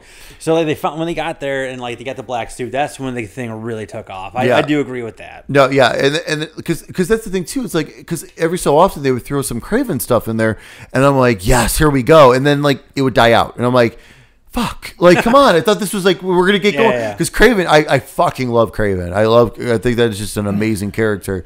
So I was really, and I mean they did. I was happy with Craven, but also a little underwhelmed at the same time. All the like audio clips and shit they play when you clear out the blinds and clear out the bases. I wish they would have somehow made it that you had to do all that before the Craven part ends. Yeah. Like, get all that earlier because like I got all that like after Craven was gone and like out of the picture, and it's like here's his whole family dynamic and like, that shit would have been interesting earlier. It was still interesting, but like more interesting earlier on when he's still the bad guy, right? And that's like I'm sure I completed that before killing him off. Like completed pretty much most of as much as I could before that point. Exactly, yeah. So that added that, but I don't know. I just felt like because Craven's so crazy, and like I felt the hunters were more of a pain in the ass than Craven was, which is kind of annoying in a way. Like, all the bosses I felt like were a little underwhelming in terms of like fighting them, except for actually fighting Venom. Venom was tough. Venom was kind of tough, but that was really it. The lizard fight went forever. That went on but it wasn't hard. It was awesome. It was awesome, but it just kept going. Yeah. The one I had the most trouble with was that I thought was harder than Venom, at least for me, was the whatever the hell character Mary Jane transforms into. Oh, Scream. Oh, Scream. That was awesome. That was fucking awesome. Yeah, I'm trying to think. I think she did get me once. I was okay with that. I had to go. I died a handful of times fighting her. Yeah, I was okay with that one. I don't think I died. I think I only died once during the Venom fight, but that was because I was doing something. It was on me. It was like one of those where I was like, God damn it, why did I do that? Like it was like one of those kind of moments. I hit the bell too early. Yeah. Circling back to the boss fight with Scream, which was just like that. Oh my god. Like, I can't believe Scream was in the fucking game. First of all, how fucking nerdy! Awesome. That was awesome. Oh my god, I was freaking out. Getting like the deep cut symbiotes. I was you know what I mean? Freaking out. It's really cool, and like that fight was neat too. Because I mean, you're fighting Mary Jane at that point. Yeah. But like the conversation going back and forth, and like Mary Jane trying to fight it off and all that stuff. I thought like Venom himself was interesting, and having it be Harry this time, I thought that was like it's different and it worked. It worked in this story in the universe. It was okay. But I like the symbiote stuff like that. I like the symbiote like things they did. Yeah. Where like when you're fighting when you're fighting the symbiote like the regular like the cannon fodder enemies, and like they would just turn into human beings, or like when you defeated them, when you do like the special move and you tear them off. It's so fucking cool. Yeah. And how like the suit was changed, like when Harry hit on the first time, it was just like a black suit. Yeah. Then like he got like a sense of Peter for the first time, and a little something shows up on the chest. Yeah. So it was just like, man, like that stuff's really cool. And then you get to play as Venom. Dude, I didn't want them to take that with me either. Shit. I need a Venom game now. Well, give me Venom. Give me Venom. Like that was awesome. When you got to play as fucking Venom. Talk about like power fantasy. Oh my god! You're bigger than everybody, and you're just smashing through these guards. Like they're not doing anything to you. You're whipping around you're whipping them up and smashing them into other guards as an attack. I did not see that coming. I did not think we were going to get to actually play as Venom. So Like that was awesome. The whole thing, like in the previews, they showed that, like the Spider-Man has a symbiote suit. Yeah. So you knew it was involved in there. Like, I didn't think you were getting into the whole fighting Venom, let alone playing as Venom in this game. Like, I figured that's like we're going to hint at that for the final of the trilogy. Yeah. Like it's it's going to go that route, and that's why like me and Myke had a whole side channel when you said you hadn't played it all, or text back and forth, and Mike's like, how far am I into the game? I'm like, not even close. Yeah, he asked me, did you fight this guy yet? I'm like, no. Like, you got a long way. He's like, I just fought. I just got Dr. Connor's back. Like my close. I'm like, no. I'm like, wait, did you fight Kraven yet? No. I'm like, no. Yeah, there's a lot. There's a lot more. There's a whole other section here that I didn't expect. Yeah, I mean the Venom stuff was so fucking cool, and like. Again, circling back to what you said about Kraven too, like I liked it was just like he's not going there to like get an army, like he's going there like to hunt things. Yeah, which I think like in his core is what he should. It is. It's what he does. Do. Yeah. Yeah, I wish he had a better ending than the Venom piece of it. I think maybe that's where I just feel like why it was underwhelming. Like I felt like that whole like all of a sudden like. All right, here's Kraven finally, like the battle with Kraven finally, and it was over quick. Mm-hmm. I felt like the battle wasn't that difficult because you're Venom. Yeah, so you're over. The Venom battle with Kraven was quick.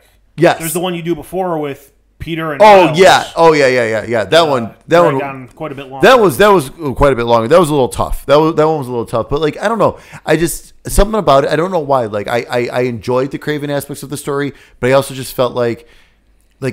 There's something else they could have done with it. Like I just don't know what. I don't even know what. It's just like I was just slightly underwhelmed. Yeah, with what they end up with Kraven. Yeah, and I like when he kidnapped Miles and basically made him fight. Mr. Negative. Yeah. But the whole like Miles Mr. Negative thing I thought was very cool. Very cool. Very cool. Which is why you need to finish Miles. Yeah. and this like. No, I saw Mr. Negative kill his dad in the first Spider-Man game. I know, but still, but you don't get it until you actually play it. God. But like having those the whole Mr. Negative thing, they had so many villains in this game. Oh yeah. In reality, but it worked. And like I thought like when you're actually going into like I don't know what you would even call Mr. Negative's world. But doing like that kind of stuff, I thought was super interesting when Miles was like fighting off his like his insecurities and things like that. I thought that was super interesting. And at one point, right after they save Peter, and Mr. Negative's walking away, and Peter looks over at Miles and is like, "You've reformed your greatest villain. Can't say I did that." Like, how cool is that? It's so cool, and like they're really pushing Miles to the forefront of this world, especially when you look at the ending. At the ending, I think they clearly with the ending, and everything. Yeah, he's gonna be the main Spider-Man. Spider-Man 3. It wouldn't surprise me if in Spider-Man 3 you're not playing as Peter Parker at all. No, if you do, it would be for a very small part. It has to be. He has to come back when Goblin's there against Norman, because Norman's going to be looking. He's going to be attacking Miles, thinking it's Spider-Man. Peter Parker, Spider-Man. He's gonna be looking for. He's gonna be looking for Peter. He's gonna draw Peter out. Basically, he's gonna be looking for Peter for like. To help him because he's like he loves Peter Parker. Yeah, he hates Spider-Man. Yeah, exactly. So like he's gonna. So I will be disappointed if I fully expect like 75 to 80% to be Miles of 3. I'll be super disappointed if I don't at least get that like 10 to 15% of Peter Parker against Goblin in the third one. I will be shocked. I think. Well, so you have Miles. Yep. You have the girl they introduced at the end. Silk. Which is awesome. Silk. Oh my god. Yes. Like I need a Silk game. Well, I think I wouldn't be surprised if in the third game those are the two you're playing as the majority, and which is Parker fine. might show up for a very short bit because I think the implication at the end of this one is like Miles is taking over as Spider-Man. Yeah. I get it. Peter's retiring to go live with Mary Jane. Yeah. Start and restart the foundation. Right. Exactly. But I mean, he'll still be very involved with the story, right, and everything. He's still gonna be in it. But again, like I said though, if I don't get to play as Peter Parker against Goblin, like I'm not gonna be happy with that. I need that moment though. I need that. Yeah, that's even if it's like I said, even if it's just one battle, like I need that. Speaking of like Spider-Man lore. What do they call that? Like the key moments. What do they call that? Like in the last Spider-Verse movie. Yeah. What do they call that? Like the Green Goblin version of that is like Peter Parker killing Green Goblin. Yeah, Is like that's his it's key him. moment. Yeah, exactly. That brings out Harry as Right. being like the Green Goblin. So I need that. I need that at least, though. But I agree, though. I agree. I think the majority will be Miles and Silk. Although, who knows? Maybe we don't. I mean, there's clearly there's going to be DLC for this. Hopefully, it's better than what they put out. Oh, it better be better than the first one because that was so bad. But that was still important towards this game. It was important for the game. Everything they put out. Oh my god, stuff is so Tombstone good. was awesome in this game. Like that was phenomenal. Yeah, I love that mission too because that was like when you were fighting with Harry. Yes, and like every single time I got every single time I got a chance to fight with two heroes, like have two heroes on the screen at the same time. Yeah, that felt so cool because they gave you so many different things to do. Yeah. Like there'd be times when you just like swing into like one of those like random encounters. Like yeah. when, like, Oh, Miles is there too. Yeah, Miles is there or Wraith is there. Yeah. Is whatever it is. Or there was like times when I would do one like when Harry was still like Harry would just be there, Yep. like I know, like looking good here. I just like it's like I just love that like these other people in the world are still like doing stuff. Yep. Like that's what I was hoping at one point just to be like I don't think I ever got this, but like just like Spider-Man just be swinging around town. Like that should be happening. Like if I'm Miles, like I should be seeing Peter Parker just like swing around over there at some point. And I don't think I ever got that. No. But like again, you just be fighting all of a sudden and you're both there and you know you're teaming up and you're high-fiving at the end. That Doing really the Spider-Man point at the end. Sucked when you're trying to grind for a trophy and get kills with spider arms and the guys here killing people. Yeah. That's fair. It's when it happened during the game before I was grinding a trophy. Cool, but like I said, there's nothing left in the game but random crimes, and this guy's screwing it up for me. But again, the DLC was important because with Wraith and her story, which ended up being a Carnage story. Oh my god! So, because again, we can't just have speculation here. Yeah. I think Carnage is going to be the DLC. That would make some sense because Wraith tracks him down. Let's keep the symbiote thing going. Yeah. Because that's the theme of this game. So let's keep that going and let's get Carnage as the DLC because that would be fucking awesome. That would be. I mean, the Flame, it's got it. They have it. So why not? Yeah, that's interesting. And I hate to fight those Flame guys. They mentioned Cassidy. Yeah. I mean, they mentioned his name by name and everything. So it's like, aliases. It's coming. Oh, I love it. I love it. I stopped doing crimes that involved like tankers because I was tired of getting fucking Molotov cocktailed. Yeah. That's how early in the game when I was dying, those are the battles I was dying in. Yes. Oh, me too. Oh, same here. Same here. I mean, it was crazy. And then then I stopped doing crimes after when I realized that the crimes were all symbiote of the enemies, because at that time I was still like a little weak and I still needed to upgrade some of my skills. And I was getting wrecked. I was like, fuck this. I'm not doing any of these right now. Yeah. I mean, until you max out your strength, it was brutal. Those guys were just whatever the physical fight equivalent of a bullet sponge is. Oh, 100%. 100%. Well, you had that, and then you had the purple ones shooting shit from God knows where. You never even saw it coming. And then you had the red ones slapping you with their tongue. And I was like, Jesus Christ. And then you had the brutes from those guys were a pain in the ass. So we were all talking very positive stuff. So quickly, did you guys discover any bugs, crashes, whatever while you were playing? I had a couple of crashes. Yeah. I had one where my Spider-Man was like glowing. Oh, like cool. I was wearing the black suit. It was when you met Craven in the church, like when he rings that bell for the first time. And like like you start most missions, like you swing in and like you end up on a perch. Yeah. And I was like just glowing. I'm like, okay, maybe I don't know what's going on. And then I played like another minute. I'm like, I'm still glowing. Something's very wrong. So I tried to change suits, and when I did that, game crashed. Okay. So that was the most memorable one I had. Okay. Bug wise, I filtered a world once as Venom. Like when I was rampaging. He's a big boy. I don't know how I fit. Yeah. But I was running through like walls, and then I was supposed to go up on a ledge, and I didn't see it while I was still running. Yeah. And I just kept going. Just fell through it.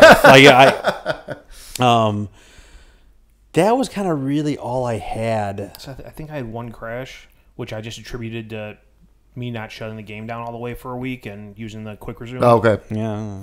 I was because honestly, I had more early in the game I had quite a few areas early game. There's one time I was doing one of those getaway car crimes, and the minute I hit triangle, I zipped, and the camera zoomed in on the ground, and I could hear everything going on in the background. Hope you hit but that was it. I couldn't move, couldn't do anything. Hope you got that square button prompt. Oh yeah. So I had to reset that. And then there was another time where it froze again. And then during the final, of course, I was so pissed. My game totally crashed. Right after I finished the last MJ mission. Oh. Right before you go into the Spider-Man thing, the game completely. I'm like, oh my God. I'm like, please don't tell me I have to do that fucking MJ mission again. And then but thankfully when I got back, it did crash right after the cutscene started where Spider-Man is getting Venom away. So it continued right there. I was like, oh, thank God. Speaking of which, can we just please eliminate the MJ? I thought the MJ missions were a million times better in this game than the last. Better, yes. But I still can't stand them. And so speaking of sponges, Spider-Man is supposed to be super fucking strong and powerful, taking forever to take down an enemy. I can shoot this guy once and he goes down with a shock. Oh, he doesn't have electric webs. That's it? Like, are you fucking kidding me?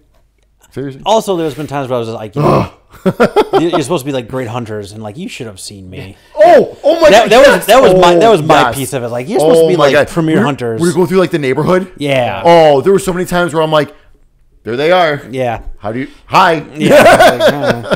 Oh, they're there. I'm gonna sprint to this garage door. Yeah, right. It's like a little something like that. I was like, I don't know. I don't care for those.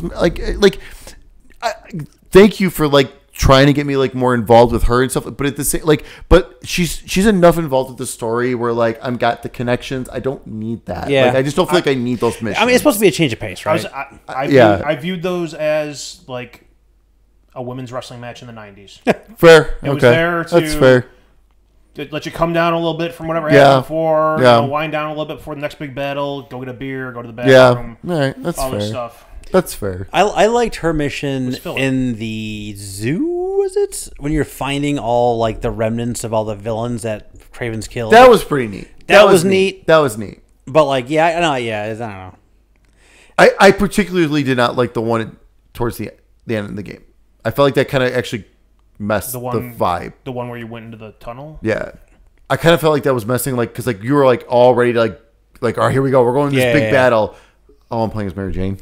Like, it was like that. Like, I think it was just maybe the timing of it just felt off for it. Like, I mean. Well, yeah, I get that too. Because, like you said, you're ramping up. Here we go. Like, this team strategized mission here. Right. I would say this Peter's, giant final battle. Getting Venom away. Yeah. And, Mary Jane and Miles are doing a different thing. And, yeah. All right, we got these two badass Spider-Men. And I get Mary Jane. All right. Yeah, that's right, exactly. Like I said, I mean, it wasn't like necessarily like. I mean, I don't want to say it's awful, but I just felt like especially particularly that one. I was just like, oh my God, like come on, like I'm ready to go into this final. I know we're in the final battle area. Like I'm ready to battle it out. With, like let me switch between Miles and Peter. Like going at like I don't want this right now. Yeah. Especially after the neighborhood Mary Jane. I think that's where I was like, all right, I am over the Mary Jane shit after that, like sneaking around. One side mission that non-Spider-Man side mission I loved was when you get to play as Haley. Oh, that was neat. That was cool. I was like, that was cool. I paused it, I grabbed my headset, and I put it on because I want to see what they wanted to do. Because I mean, the sound direction of this game was like out of hand. Yeah. Like it was so freaking good. I was like, I wonder what it would be to like have headphones on if I was a deaf girl. So I put it, and they straight up like they give you like the muffled sounds and like it was a really cool experience. And I thought that was like with the little stickers that would pop up, like how she interacts with people without being able to speak or hear them. I thought and who she can't interact with because they don't understand sign language. Right. Like just taking the phone and showing it back, and texting back. Taking social cues. Like that's what the stickers were and things like that. Like. I thought that was one of those complete change of paces. Oh yeah. But I thought it was really cool to have like play as her, and the experience itself was really singular. Like I don't think I've ever played a deaf person in a game before. That's why I think the next game is going to be mostly Miles and Silk because they're big on the whole representation thing. Oh yeah. Sure. Oh sure. And like if you didn't get that from the Miles game, You know, Oh well, the Miles game started that there's plenty to begin of, with. Absolutely, things in this game that definitely let you know that they're big into that stuff. Yeah. absolutely. So to have Miles and now a female minority superhero that you're playing as instead of the normal white guy. No, I get it, and I get that. I understand, and I agree. And don't get me wrong, I'm on the same page as you. Well, different but same alignment. Like 99% of my Spider-Man reference is all Peter Parker. It's all the movies. It's all And honestly, what I've seen. And I'll be honest, like I've given some of the Miles Morales comics a go, and I never grabbed onto them at all. The movies and the games have gotten me onto Miles. I appreciate him more from the Spider-Verse movies and these last couple games. More like the comics just never grabbed me, but this is getting me. I think I think because he has like his tone is super important, and the way he talks, and like how he talks, and how he talks to certain people, and the way he talks. I think that's a big thing in Miles's character. But also his powers are more showy. Like becoming invisible. Right. Or I wish I barely used in the game. By the way, I completely forgot about that. Oh yeah, I it was never great used on the Hunter it. Blinds. I bet it would be. Completely forgot about it. Because then you can do some of the dive in web attacks and get out, and they don't see you. But also like his the lightning attacks and things like that. Like those are more showy. So I think those show better in moving. What about? I mean, again, there's so much stuff in this game. Like the Black Cat fight. That was awesome. Again, another partner, a really cool team up. Having the whatever wand staff of whatever the fuck that would open up portals and it's just like thank you. And you're zipping. So suddenly you're playing Ratchet and Clank and zipping. And it actually worked better than it did in Ratchet and Clank. I mean, they've had time to improve it. But Marvel money. But yeah, exactly. As we're going through that, I'm like, oh, look at they put Rift Apart to work here. There's that, and then after that's all done, you get the note from Wong. Yeah. That was awesome. That was awesome. Oh my god. It's great because during that mission, don't you go past the Sanctum? Right. That's where it starts. That's where it starts, right? That's what I thought. Yeah. Where you're really taking out all the hunters. That's right. That is. I remember seeing the building. I was trying to remember if it was during or where, but it's like it was awesome. And then they have Wong leaving the note. At one point you go through a portal and you're in Antarctica or some shit, and that was cool. They modeled all of Antarctica for a 30-second clip of the game. You know what I mean? It's just like how ridiculous. And it looks so good. It looks so good. Yeah, that played so well, and the port, swinging around with the portals, and going. Oh my god! And then fighting, Black Cat using the portals to that was so jump cool. in with an attack. That was so cool. It's so good. That and the fact that they only did it that one time. Yeah. That was it. That one part, and that's it. And it's done. And if they could have very easily oversaturated the game, 100%, they could have 100%. And Black Cat being like, "All right, Spider-Man, you are all right, you are a Spider-Man." Thank you. I like that because I like that too because then she got away like that. She's totally coming back in 3. You know what I mean? She's gonna come back at some point. But because now she knows Miles too. Yeah, everyone Craven didn't kill is coming back in 3. Oh yeah. And some who she to kill are going to be back because it's comic books. Kill fucking everyone. Scorpion, Vulture, Shocker. Jesus all you see is his mask, but he's dead. Oh yeah, he's dead. He's gone.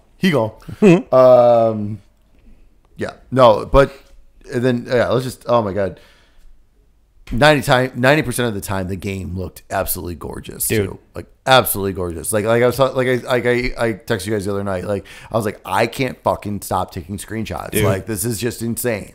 I didn't spend a ton, and technically speaking, it is a unbelievably detailed open world because this is the first time in a game ever where you can look into a window and there's stuff going people on. in there, doing stuff. If you're on the street, people will come in and out of doors, in the buildings. I don't know if you saw that or not, but people do. It's little stuff the little details that really change the way it is, how it feels. Yeah. And then, by the way, it also looks fucking amazing. Yeah. It looks good in the daytime. It looks good at dusk. It looks good at night. It looks good when it's raining. It's just beautiful the whole freaking time. Yeah. Yeah. It was impressive. I will say a lot of the suits were very hit or miss this time. They were very MCU. Yeah. Most of them were. Yeah. Where like in the first game, they were again super random ass like Spider-Man from whenever. Yeah. I was my favorite Miles one didn't come until super later. It was the Carnage, the Dark Carnage one. That was fucking awesome. But before that one, I was using the Mysterio one you unlock after finishing all the Mysterio missions. That costume's fucking awesome. All those look cool, and I looked at them all, but I would only play with the main suits. Yeah, I feel because I just feel like this. Did you ever put the into the Spider-Verse? Oh one on? hell yeah, that was awesome. Like where it's like you're moving like that, like that animation style. Oh my god, it was like I'm like this. You have this gorgeous game, but yet but my character is running in like 15 frames per second. Yeah, it looks awesome. Just doing that and like get into a fight with that. Oh yeah, dude. I turned on the I had the suit on. I turned on the comic notes. Oh yeah. So like it had like the Pam and everything popping up. I was like, this is so cool. And I'm saying like this, like there's just so many. It's like they're just doing it, man. They're just fucking doing Spider-Man, and eventually they're gonna do Wolverine. This makes me very interested to see what they're gonna do with Wolverine. Well, although also a little worried because I want Wolverine to be mature. It won't be, but I want it to be. Well, they said it was going to be a mature game. Did they? I thought so. I hope so. Well, I think that's been like that's how do you do a Wolverine game without making it mature? He just slaughters the shit out of people. They've done it before. Quite a bit. The only good Wolverine game is the mature one that was based on the PG-13 movie, the Origins movie. But the game was mature. PlayStation 3. PlayStation 3 What a great time to be alive. That game was awesome. I bought that game not that long ago and played it. God. It's really good. Throwing people into helicopter blades and shit. That game was so awesome. And like also when you're getting hit, like you're just like your body is getting all tore up, and then the healing factor kicks in. Yeah, it's so good. And going back to Spider-Man, the tearing of the suits as you're getting your ass kicked. Yes. Oh my god! There was one time I finished a battle, Miles barely had any suit on. It was awesome. He got the shit kicked out of him, like literally, and I nearly died like during that battle. It was awesome. I thought you mentioned the suits. I thought the fact that they didn't tie like perks to the suits this time, gave me no motivation to change suits. Yeah, 100%. I totally missed that. And then there was the one time, and like at the time I was like, what the hell's going on here? I just unlocked the Iron Spidey suit, like the comic one. The comic one. And that's one of my favorite suits. I was like, awesome. I just put it on Peter. But at the time I was playing as Miles. I was like, cool. But when I go back to Peter, I'll at least have this on. Well, that was right when the Venom, where the symbiote suit stuff was happening. So then the cutscene happened, and I'm like, wait a minute. Because cutscenes usually have whatever. It doesn't matter what it shows the costume. Yeah. I'm like, why does he have the standard costume on? And then because it went into that stuff, and I was like, oh, okay. But at the time, I was like, is this another bug? Like, it always shows the costume you have selected. What's going on here? I didn't care for Miles's last suit. That's whatever. This one or whatever everyone's called. Like, I didn't care for that one. But like I said, I didn't mind the standard one. I always use the 2099 ones because it's one of my favorite alternative Spider-Man universes. The only time I really cared about changing the suit was after they take the symbiote powers away from Peter. I put a black suit on him out of protest. Nice. Fuck this one, my powers back. I like when you get the classic one. If you could craft like how you can craft like the variations, it's cool. Like the styles. So the one style for the classic black had like the blue and red like accent marks. Oh, like cool. That was super sharp. I used that for a little bit. I was like, this is super clear. This is nice. Yeah, but I mean, I miss that game. Like I when there was one time I had like just a little bit of time to kill, I just went and I just swung around. So how long did it take you to platinum? I don't even know. What did the hours say on it when you were? I don't think I even looked. You looked. Mine's 28. 28. I'm sure I was closer to the 30 mark. Yeah. Because I had to do so much. Oh, that extra shit. End. Yeah. Well, it's like you mentioned you missed the game. Like I finished getting the spider arm kills. Yeah. The trophy popped, and I just sat there for like 5 minutes. Like, now what? I made. And then my next move was Miles Morales. I went to another Spider-Man game. I will say that's one thing about this year.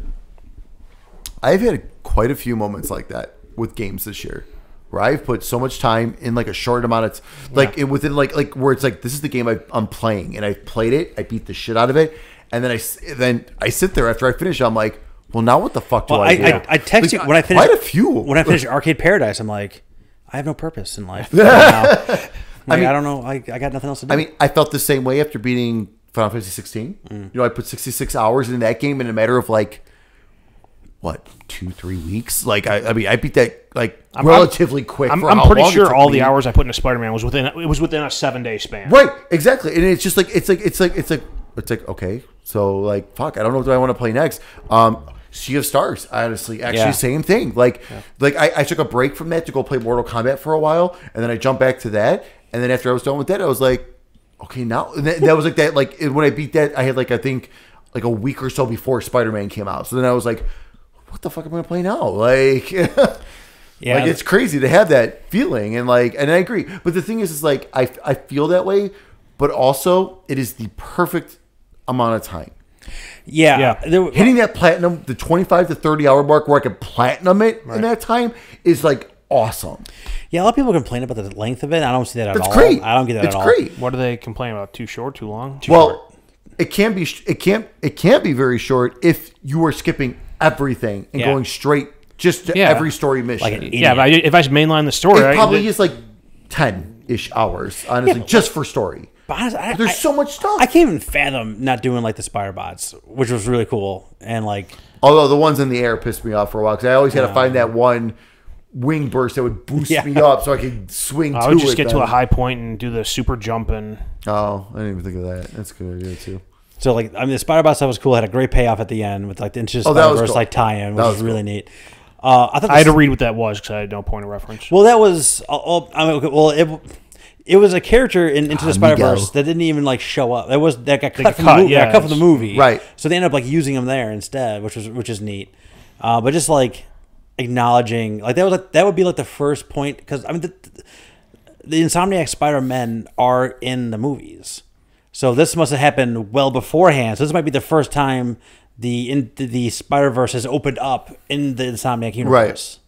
I was gonna say because I think I think so because actually someone made a good point of that because the PS5 Spider-Man is in Into the Spider-Verse, but something didn't make sense in terms of like this is like getting like super nerdy, but like in that aspect. This is a video game podcast. Oh yeah, cool guys. Oh yeah. I'll show myself out. But like it got to that like when someone got into the super nerdy in depth like well wait a minute, he was into the movie, so why is he acting like this here like with these spider bots and blah blah blah. So like it depends on, I wonder like timeline wise, we don't know and everything, because also too like he should have been way more confused than by like he should know who Miguel is. At that, that's the thing. That's the main thing. There is he should know who Miguel is. But I mean, but they didn't recognize a portal, or didn't know who that Miguel was kind of weird. Like so I that was like, a little weird in that aspect. But it was that's cool. why I feel like this is like all happened before that all happened. That's the only thing. It has to. It had to have been. It had to have been. Yeah. The Sandman collectible I thought was neat too. Just because like this, cool. like I didn't, you're piecing together like a statue. I thought that was just. I thought it's like just. It was just interesting to do. Just like see what was next on that one. The outcome was dumb, but the story parts when you were getting them was neat. It was kind of cool to see Mark, like to learn more about Marco and also learning more about how Craven was like, what yes. his motive, what he was doing. Right, things exactly. Like that. Yeah. So I thought that was super neat. No, I agree. I mean, we talked about the birds already. That was fine. That ended. I think that had a kind of a cool ending with Chameleon. Mm-hmm. Yes. Yep. I wouldn't be surprised if he shows up in the DLC. Was he? He wasn't in the first game, right? No. Okay, I didn't think so either. No. Although who knows? Chameleon. That's a good point. I thought when the very first, like when they were showing like the post credit scene. We didn't talk about the first post credit scene, the mid credit scene. We got to talk about that. Oh yes. Before we leave out of here, but in the when they showed the guy for the first time, I thought that was Chameleon. When they were not showing his face, yes. I was like, that was the first thing I said. I was like, it's Chameleon. Yeah, it's Chameleon. I thought so. And then they turned out, I was like, oh. Yeah, damn. it's some random guy. Oh, But then again, it could be. Yeah. No, I don't. Silk could be. Yeah. No, better not be. I want fucking Silk. I love Silk. All oh right. my god. So the mid-credit scene, I don't know, is Norman Osborn going to Raft to visit Dr. Octavius. Yes. And Octavius was basically like, I'm writing a book. Yeah. And this is the final chapter. Yeah. So and like it's gonna be awesome. Yeah, there's like and like They kind of already did the Sinister Six, so I don't think they're doing that. No. And most of those people are dead. Yeah. Um, It's going to be awesome. I can't. I don't know what, but and it also like really ties into. I mean, because again, Octavius knows Peter Parker Spider-Man, so like, there's no way we're not playing as Spider-Man in the next game in some fashion. Yeah. Unless he kills him. No, I don't think so. Anyway, yeah. So like, what do you think? What do you think the trajectory of the story is at this point? Do you think it's going to be? See, this is where I mean, I honestly don't know where to take it from there. See, and this is why I get confused, because the way the mid-credits handled, it's a Peter Parker story from the mid-credits. Yes. But we all know it's the next game is going to be a Miles Morales story. We don't have any direction with Miles besides Silk. Well, Norman hates the Spider-Man because they Right. So blame him. so for he'll that. see Miles and blah blah blah. But like, okay, but he'll mistaken him for the Parker Spider-Man, basically. No, but he knows that they're two separate people. Yeah, there's two of them, but I don't know. I just. But ultimately, Norman and Peter Parker have a significantly deeper, longer Right, connection, 100%. than just like Right. Norman and So- Spider-Man, Miles Morales. Right. So, and that's I don't know. I think it's just where my confusion comes in. It's just because it's like, and that's why it's like Peter has to be playable in the next one because of that. Especially, like I said, I didn't even think about especially because of the mid credits, because of Norman and Octavius. It's just I'm just curious to see which route they're going to take with that, because like you said, the Sinister Six been kind of it was done basically the first time around, and most of them are gone now. I don't know. It's gonna be interesting. It's gonna be really interesting to see how they're gonna combine them two together. Well, they built. I mean, the new villains they're building up is obviously Green Goblin. Yeah. They've already built up Carnage, but like I said, that might be DLC. That might It be could something be, to do. yeah. Who knows? I mean, what other villains have they been like pushing forward in this thing? Because Tombstone's reformed, most likely. God. Sandman seems like he's on a new path. And He's done. God, I'm trying to think if there's anyone Scorpion's else. dead. Yeah. Mysterio's also reformed. And Mr. Negative loses powers. Mr. Negative lost his powers and might be a good guy now. Yeah. God, yeah. I don't know. Craven's dead. Shocker's dead. Craven's dead as fuck. Raven. Rhino. I don't know. Oh, Randall could come I back. don't think he's dead. He can come back. I think he's alive. He can come back. They could he could break out. I mean, Yeah. That wouldn't be surprising at all. Lizard, So- you wouldn't bring the lizard back again, I don't think. 'Cause No, he has I such a think big- he has Lizard's- he has such a big This portion. is it. This was it for Lizard. Lizard's done. Yeah, no. Is there any like? So basically now, What are they going to do with Harry? That's not the thing. dead. He's not dead, and I would also assume that a piece of the symbiote is still in him, like it was still in Peter Parker after he lost it. Because Well, there's that, and there's the part, I don't know if it's in one of the credit scenes or towards the end of the game, where Norman says, "Get me the serum."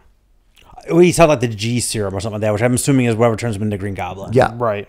yeah. But if he's getting that, he everything it seems like he's doing is working towards curing Harry. Right. So that they could be like a Green Goblin Hobgoblin situation. We could get yeah, I could see Hobgoblin. Oh, that'd be awesome. Yeah, I could see Hobgoblin. I could see that would be awesome. I love Hobgoblin. I also see if on the surface, Norman's main motive at the start of the next game is get Harry healthy. You see Peter working with him, not knowing everything not knowing that Norman ends up turning into Green Goblin initially, and because Norman's Norman. We're gonna get the usual Norman testing it on himself scene, and that's where he's gonna you know what I mean. But then that's what's gonna alternate to the Hobgoblin for Harry, right? Which that's fine. I can deal with that. That's fine with me. I think the main thing here is I don't know who is Miles Morales' villains in the comics. I don't know. Prowler. Prowler, but I think Tinkerer is his too. Tinkerer is his too. Again, okay. those are both already used. And right. Done. Because Prowler's not going to... Yeah, we're not going to see that. Yeah, that's the thing. I just don't know. Like, so I think it's going to be a couple of villains that we don't know. But if you've been following Miles' comic run, you'll know. I mean, Kingpin's still alive. He didn't show up in this game at all. Well, and then there's the rumors of potentially... The Daredevil. The Daredevil combination with that because of... lawyer office, the plaque disappearing. In Well, Hell's Kitchen. they patched that back in. It wasn't supposed to be gone. Oh, It's really? back in now. I thought just the flag was patched back. The chain, No, the they corrected plate on flag. the Oh, plate there's a on- plate there. yeah. Oh, okay, all right. That was in like the past 2 or 3 days. Oh, okay. I know they just released like another patch. I think like today too. Yeah. I just read that last night. Okay. I don't know how they would do this, or I would love for them to bring Mr. Sinister in. I love Mr. Sinister. I think he's an amazing villain. Or Morbius. Morbius would make sense. Morbius would make sense. I think. Man, that's like oof. Kind of redeem, the Leto movie a bit here. Morpheus is a fantastic villain, though. It is a fantastic villain. No, he's good. I mean, I remember him from the cartoon. Yeah, Morbius is fucking awesome. Yeah, that'd be, so I would love, and it'd be it would make Morbius, sense. Sinister and Morbius, Morbius would be good too, because like obviously you can have like very easy other henchmen that you fight and things like that. Oh yeah, 100%. So yeah, I don't know. I'm curious to see, but also too, like we said, we know we're gonna get DLC for this. We will. I'd be shocked. And I'm curious again, and I agree, better be better than the first. Because that was the problem though. Like the first episode was awesome with Black Cat. It was fucking awesome, and then 2 and 3 were just boring as hell. It was just boring, nothing great. Like Tombstone was a great character, but they didn't do it well. They just didn't do it well. It was it was like an aftermath. So I'm really hoping they're really thinking about it this time. But I would really be surprised if it's not the Carnage. Like, let's keep going with this symbiote theme here, because let's conclude the symbiote theme and move on to something else for the third one. I mean, it still could potentially kind of pop up because of Harry, like in the third one, but the G serum could kind of take care of that. But that because what they could use to kind of evolve into the Hobgoblin, right? In a way. Yeah, I can't think of any other like villains that would be like slam dunks. They put so many in these 3 Oh games. yeah, no, 100%. So many in. 100%. And I mean, well, but then also speaking of diversity, I mean, we could get like Spider-Woman can make an appearance in the next one. I mean, in a way. Everyone knows the Spider-Verse at this point. Yeah, right? So it's like 100%. it's one of those things where they can do whatever the fuck they want. And I think majority of people understand it. There's so much, especially material. if it's going to be the last game in a trilogy. Like if they're done with Spider-Man after the third game, they could just go fucking nuts. I mean, you could just basically call it Spider-Verse and just go crazy. Yeah. Also, I mean, Wolverine is in the same universe as Spider-Man too. Oh yeah. So I wouldn't be too surprised if we get a little something. I wouldn't be at all surprised that we're starting to put these universes together, like in terms of like these stories together too, because I mean, could this be leading to a new Ultimate Alliance? Dude. Like a good one, dude. Just give me an X-Men Legends game. Oh my god. I was speaking Does of Octavius break out of the raft and is he a villain again? Oh yeah, 100%. Oh, 100%. He'll be Doc Ock again. Yeah. He'll get his arms back. I mean, Norman will help him with get his arms back. So that'll definitely happen. Especially if he tells him who Spider-Man is. Well, yeah. That's a quid pro quo. But I need new arms. You bring me arms, I'll tell you. No. So I would say, as much as I still I enjoyed the first one, it got the first Spider-Man game. It got repetitive after a while, like in terms of like the stuff you could do and things like that. This one improved on that, where there was still a lot of stuff to do, but it was quite a bit of a variety of stuff to do, which was nice. The first Spider-Man had a very good story too. This one's better. Well, I think and more memorable, in my opinion, than the first one. Yeah, I mean, Spider-Man to Miles Morales had like a jump in just terms of like the quality of the the quality of life type stuff. Like you talk about, like that was already an improvement. I thought that's when they started doing like the app and the missions coming in that way. Like that all made sense, and then the same level of jump to this one. Yep. Yeah, I think this is the best of this 3. I think it's even by far. And we didn't even talk about all the little side missions, like when you're finding the grandpa, or like God, like give the pigeons a new home. Yeah, and the pigeons. Yeah. Oh my, like all those like they so many need to do that. There was so many good side missions. I mean, the whole Mysterio side stuff was amazing. That battle was fucking awesome too, by the way. That boss fight, yeah, the giant Mysterio. Oh my god, that was so cool. But yeah, I think this one overall, because like it was funny because like after the first Spider-Man I finished, I was like, man, I really enjoyed that. But as time went on, I was like, this bothered me, and this bothered me, and okay. This one is like it's still fresh, but it's sticking with me way more. I feel like than the other one did, and like I'm craving. I'm craving the DLC for this. Like I want the. Like, please don't do the normal thing I where hope we it wait comes, for months and months on end. Like, before the point where I'm like, I'm done. I have no need to go back to that 100%. Like, I understand we're already in November, but can we tease it at the Game Awards and give me episode 1 great. in like March? Like, seriously, give me like the first DLC. Like, because by that time, I'm still like, it's been a while, but I could still see myself jumping back in at that point. If you wait until like summer or the end of summer, I don't know how much I want to be like craving. Like, I don't know. It's just, that's how I am with DLC. Like, you got to give it to me while it's still fresh and I'm waiting for it. Yeah, it would have to be like, okay, yeah, I got to see this. Or like, it would have to be something real special to really pull you So like I said, in. start teasing it at the Game Awards. Like, give me a tease at the Game Awards or something. Maybe. I mean, Sony doesn't have like anything on the docket for next year that's worth shit. That's worth a damn. They got shit. so I don't know. They got live service games up the ass. Any final thoughts on Spider-Man 2? No. We've said all there is to say. I think so, man. I mean, it's great. It was great. It was amazing. I mean, I can't believe we gotten a Spider-Man game from Insomniac, let alone 3, and they've all been so good. Insomniac's been so good too. Insomniac's just crushing it right now. Keep pumping out games, Insomniac. Because Insomniac's Sony's A studio now, right? Oh, and Naughty Dog's more interested in TV shows.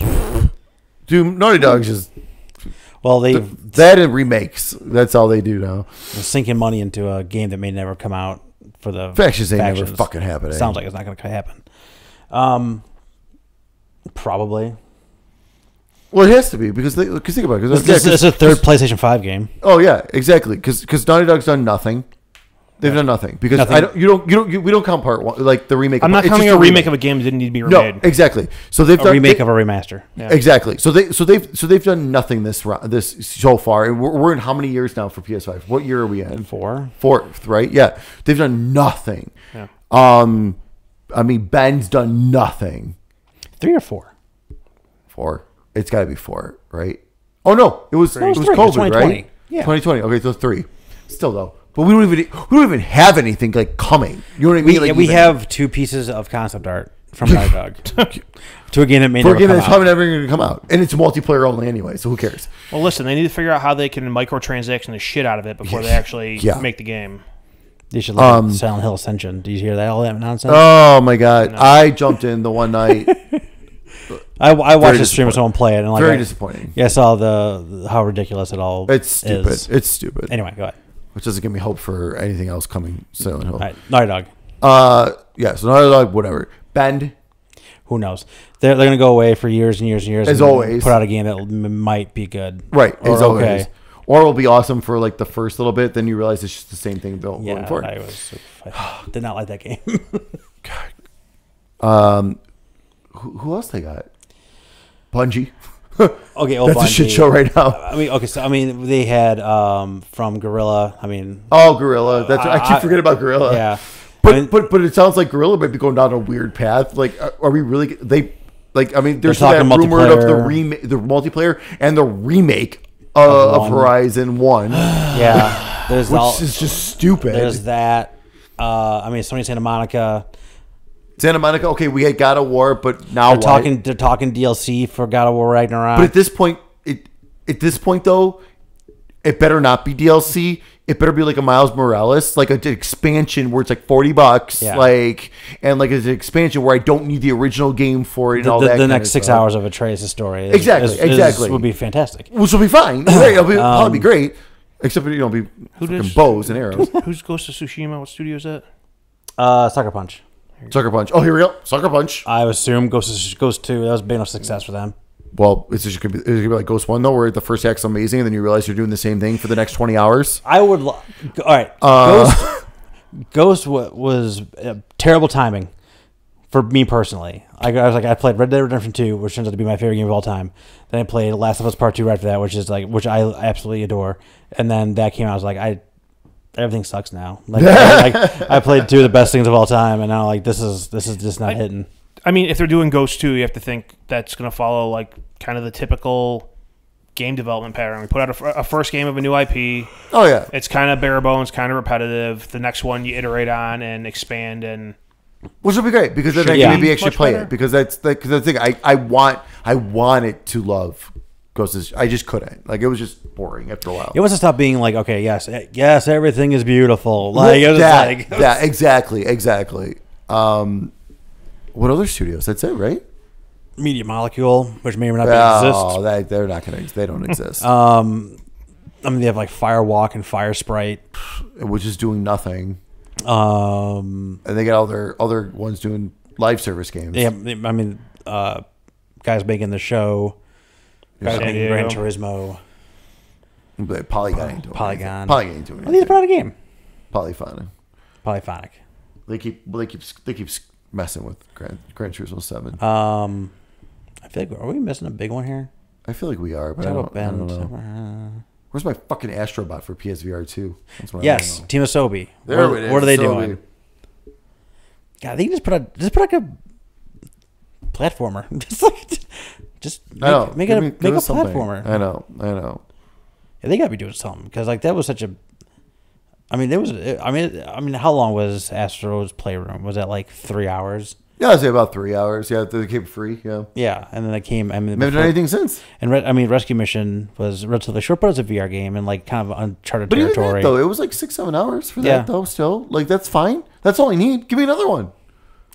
Just I don't know how you can remake Astro's Playroom, but just give me more crazy PlayStation shit to collect. Yeah, and more scenes to come across. No, I agree. And I'd be totally happy. Like I don't even know what that looks like or how that is, but please. Blue Point. Oh yes. My God, fucking Blue Point. They've apparently been working on some new IP. New IP, like, which is shocking for them. But I mean, this is like the least I think we've ever known about. I mean, and all that. I mean, fuck, I can't even talk about Foam Stars or fucking. I can't remember the fucking. I can't remember the names of the game. That's how fucking generic they are. The one that looks like Payday but isn't. Yeah. Yeah, I forget what that's called. Fair Game. Yes, that's it. Haven. Studios. Yes. Oh my God, Haven. Yeah. Haven, and then there's one more. London. Yeah. Well, London's. Yeah. What's London studio doing? Oh yeah. Where's their next great VR game? They're just making a VR 2 upgrade for Blood and Truth. You have to pay for it. I'm joking. I'm just being sarcastic. Make a new getaway. Hey, give me Blood and I'll take an upgrade on Blood and Truth. I'll play that again in like way better quality. Oh my God, that game's awesome. What else we had, Art? Pixelopus. Did you say that already? No, Pixelopus was the guys who did Concrete Genie. The game I didn't. No, they're not gonna love. They're not gonna. I think that studio. Did you say Firewalk? Yeah, I did. Yeah, that's all of them. So I don't know. We don't know anything. So we're holding out for Wolverine. Got it. Wolverine. No, there's got to be. I mean, there's got to be something in between there that we just haven't seen yet. There has to be. Well, then we better get another showcase soon. I mean, their last one was shit. So. Oh, so bad. I don't know. I don't know. There's. I feel like we've been in a pretty big lull for like game announcements as a whole right now because so much's been coming out. Well, the thing, I feel like we were finally this is the year we've caught up on COVID. Yeah. The COVID catch-up year is this year. So much crap's come out, and the early next year even into that too. Because like think about it, like right away, like January, Housemarque? like it's crazy. Oh, like, Housemarque. Oh yeah, It's got to be Returnal too. Yeah. Yeah. I'm not saying it's exciting, but I'm just saying what I think. Yeah. I mean, yeah, because I mean, like early next year, I mean, we've got like a Dragon Infinite Wealth. I forgot they just released a new trailer. Alone in the Dark is in January. I forgot about that. We've got Final Fantasy Rebirth. Apparently, there's a Capcom game coming out like the first quarter of next year that's not unannounced at this point. Oh, okay. Like a AAA one. Oh, okay. Well, Capcom's been doing that lately. I know what I'm saying. Like that's fine. That's fine. Maybe the real Dino Crisis is coming back. Which Resident Evil are you remaking now? Stop. Umbrella Corps. People get my hopes up for Dino Crisis. I don't think it's. I don't think. I think it's gonna be. What do they do next with Resident Evil? Monster Hunter. No. There's a Monster Hunter coming. I know. I just want to hear it. I know. I just don't care. Monster Hunter is coming. I'm trying to think what they do next for Resident Evil. Did we remake Code Veronica? I never finished that one. No, they won't. No, they won't. No, they but won't. I wish they won't. would. Well, it'll be. Well, 4 just so 9. 9's next. Resident Evil 9 is next. 9 probably. Because that's what they've been doing lately. Like new one remake. Yeah, I don't know what 9 actually is because like the Winter Story is over. I never played the expansion. Of course I haven't bought played it. that either. No. But apparently that also ends. Like it doesn't like ends. Yeah. Okay. Well, because it sounds like 9's going like to a different route. All right, it's getting late, but just real brief. They announced that they're gonna show the first trailer of GTA 6 next month. Oh yeah, In December. Game Awards. No. I don't think so. No, you think it'll be something too different? big. Yeah. I would say I think they'd rather control their own thing. Have their and own. I think That's fair. they will drown out everything else that comes out of the Game Awards. They can fart out a YouTube clip at 5 a.m. and everyone will lose their fucking mind. They don't got to do a thing. So do we get? So what I'm thinking is we get a bunch of pictures, a bunch of music, a bunch of voiceover, but no gameplay. Oh, there's definitely no gameplay. None. I think we get the tone piece. Right. There's what I'm saying. So we know what's the setting so we and know all that. we know the setting. Yeah. We see the main characters in picture form, like drawing form. No, I don't know if it's drawing. It might be them. like animated. Okay. No, I think it might be like a cutscene. Okay. I wouldn't. I don't know. I don't know. I don't feel like we get any type of visual on the game personally for the first trailer. I mean, I'm not even sure that like whatever they show video wise doesn't need to be from the game. It could just be to give you a glimpse of what the characters look like. Yeah. I'm trying to think what Rockstar did for like Red Dead 2. Kind of they released like a picture, like the silhouettes of the game. Yeah. And that was like it for a long time. Then I think they showed like a trailer that didn't show gameplay, but showed like clips from cutscenes. Yeah. So that's probably, I feel that's what they would do. Okay. Then that would give you an idea of what the characters, who they are, what they sound like, what they look like, where they actually are. I don't know. So they said the budget on this one, like Infinite. $1 to $2 billion. Well, they've sold almost 200 million copies of GTA 5. I know. Not to mention how many shark cards. Stupid money, but that supposedly this game has cost them $1 to $2 billion unless they to make. Somehow capture lightning in a bottle again and build another online environment that people dump money and time into. Yeah. They're not making $2 billion off a video game. No, but Yeah, I think they can. always is. I mean, the minute they announced the release date, any game that was near it is going to be delayed. They should. Instantly. Yeah. Like Tomb Raider, That do would not be- make the same mistake again, please. That would be the I'm smart looking business forward to the move. new Holy Tomb shit, I Raider, forgot about but that. please do not make the same mistake again, and please delay yourself. Yeah, I don't know. Oh. Okay, Wait. I lied. They can make $2 billion. Yeah. Yes, they can. I did do they the can, math. Yes, they've made billions of dollars on 100%. GTA 5. Easy. Well, I heard- we gotta think about how many this- people have bought that game on different systems I know because of the That's- online. That's 100%. what.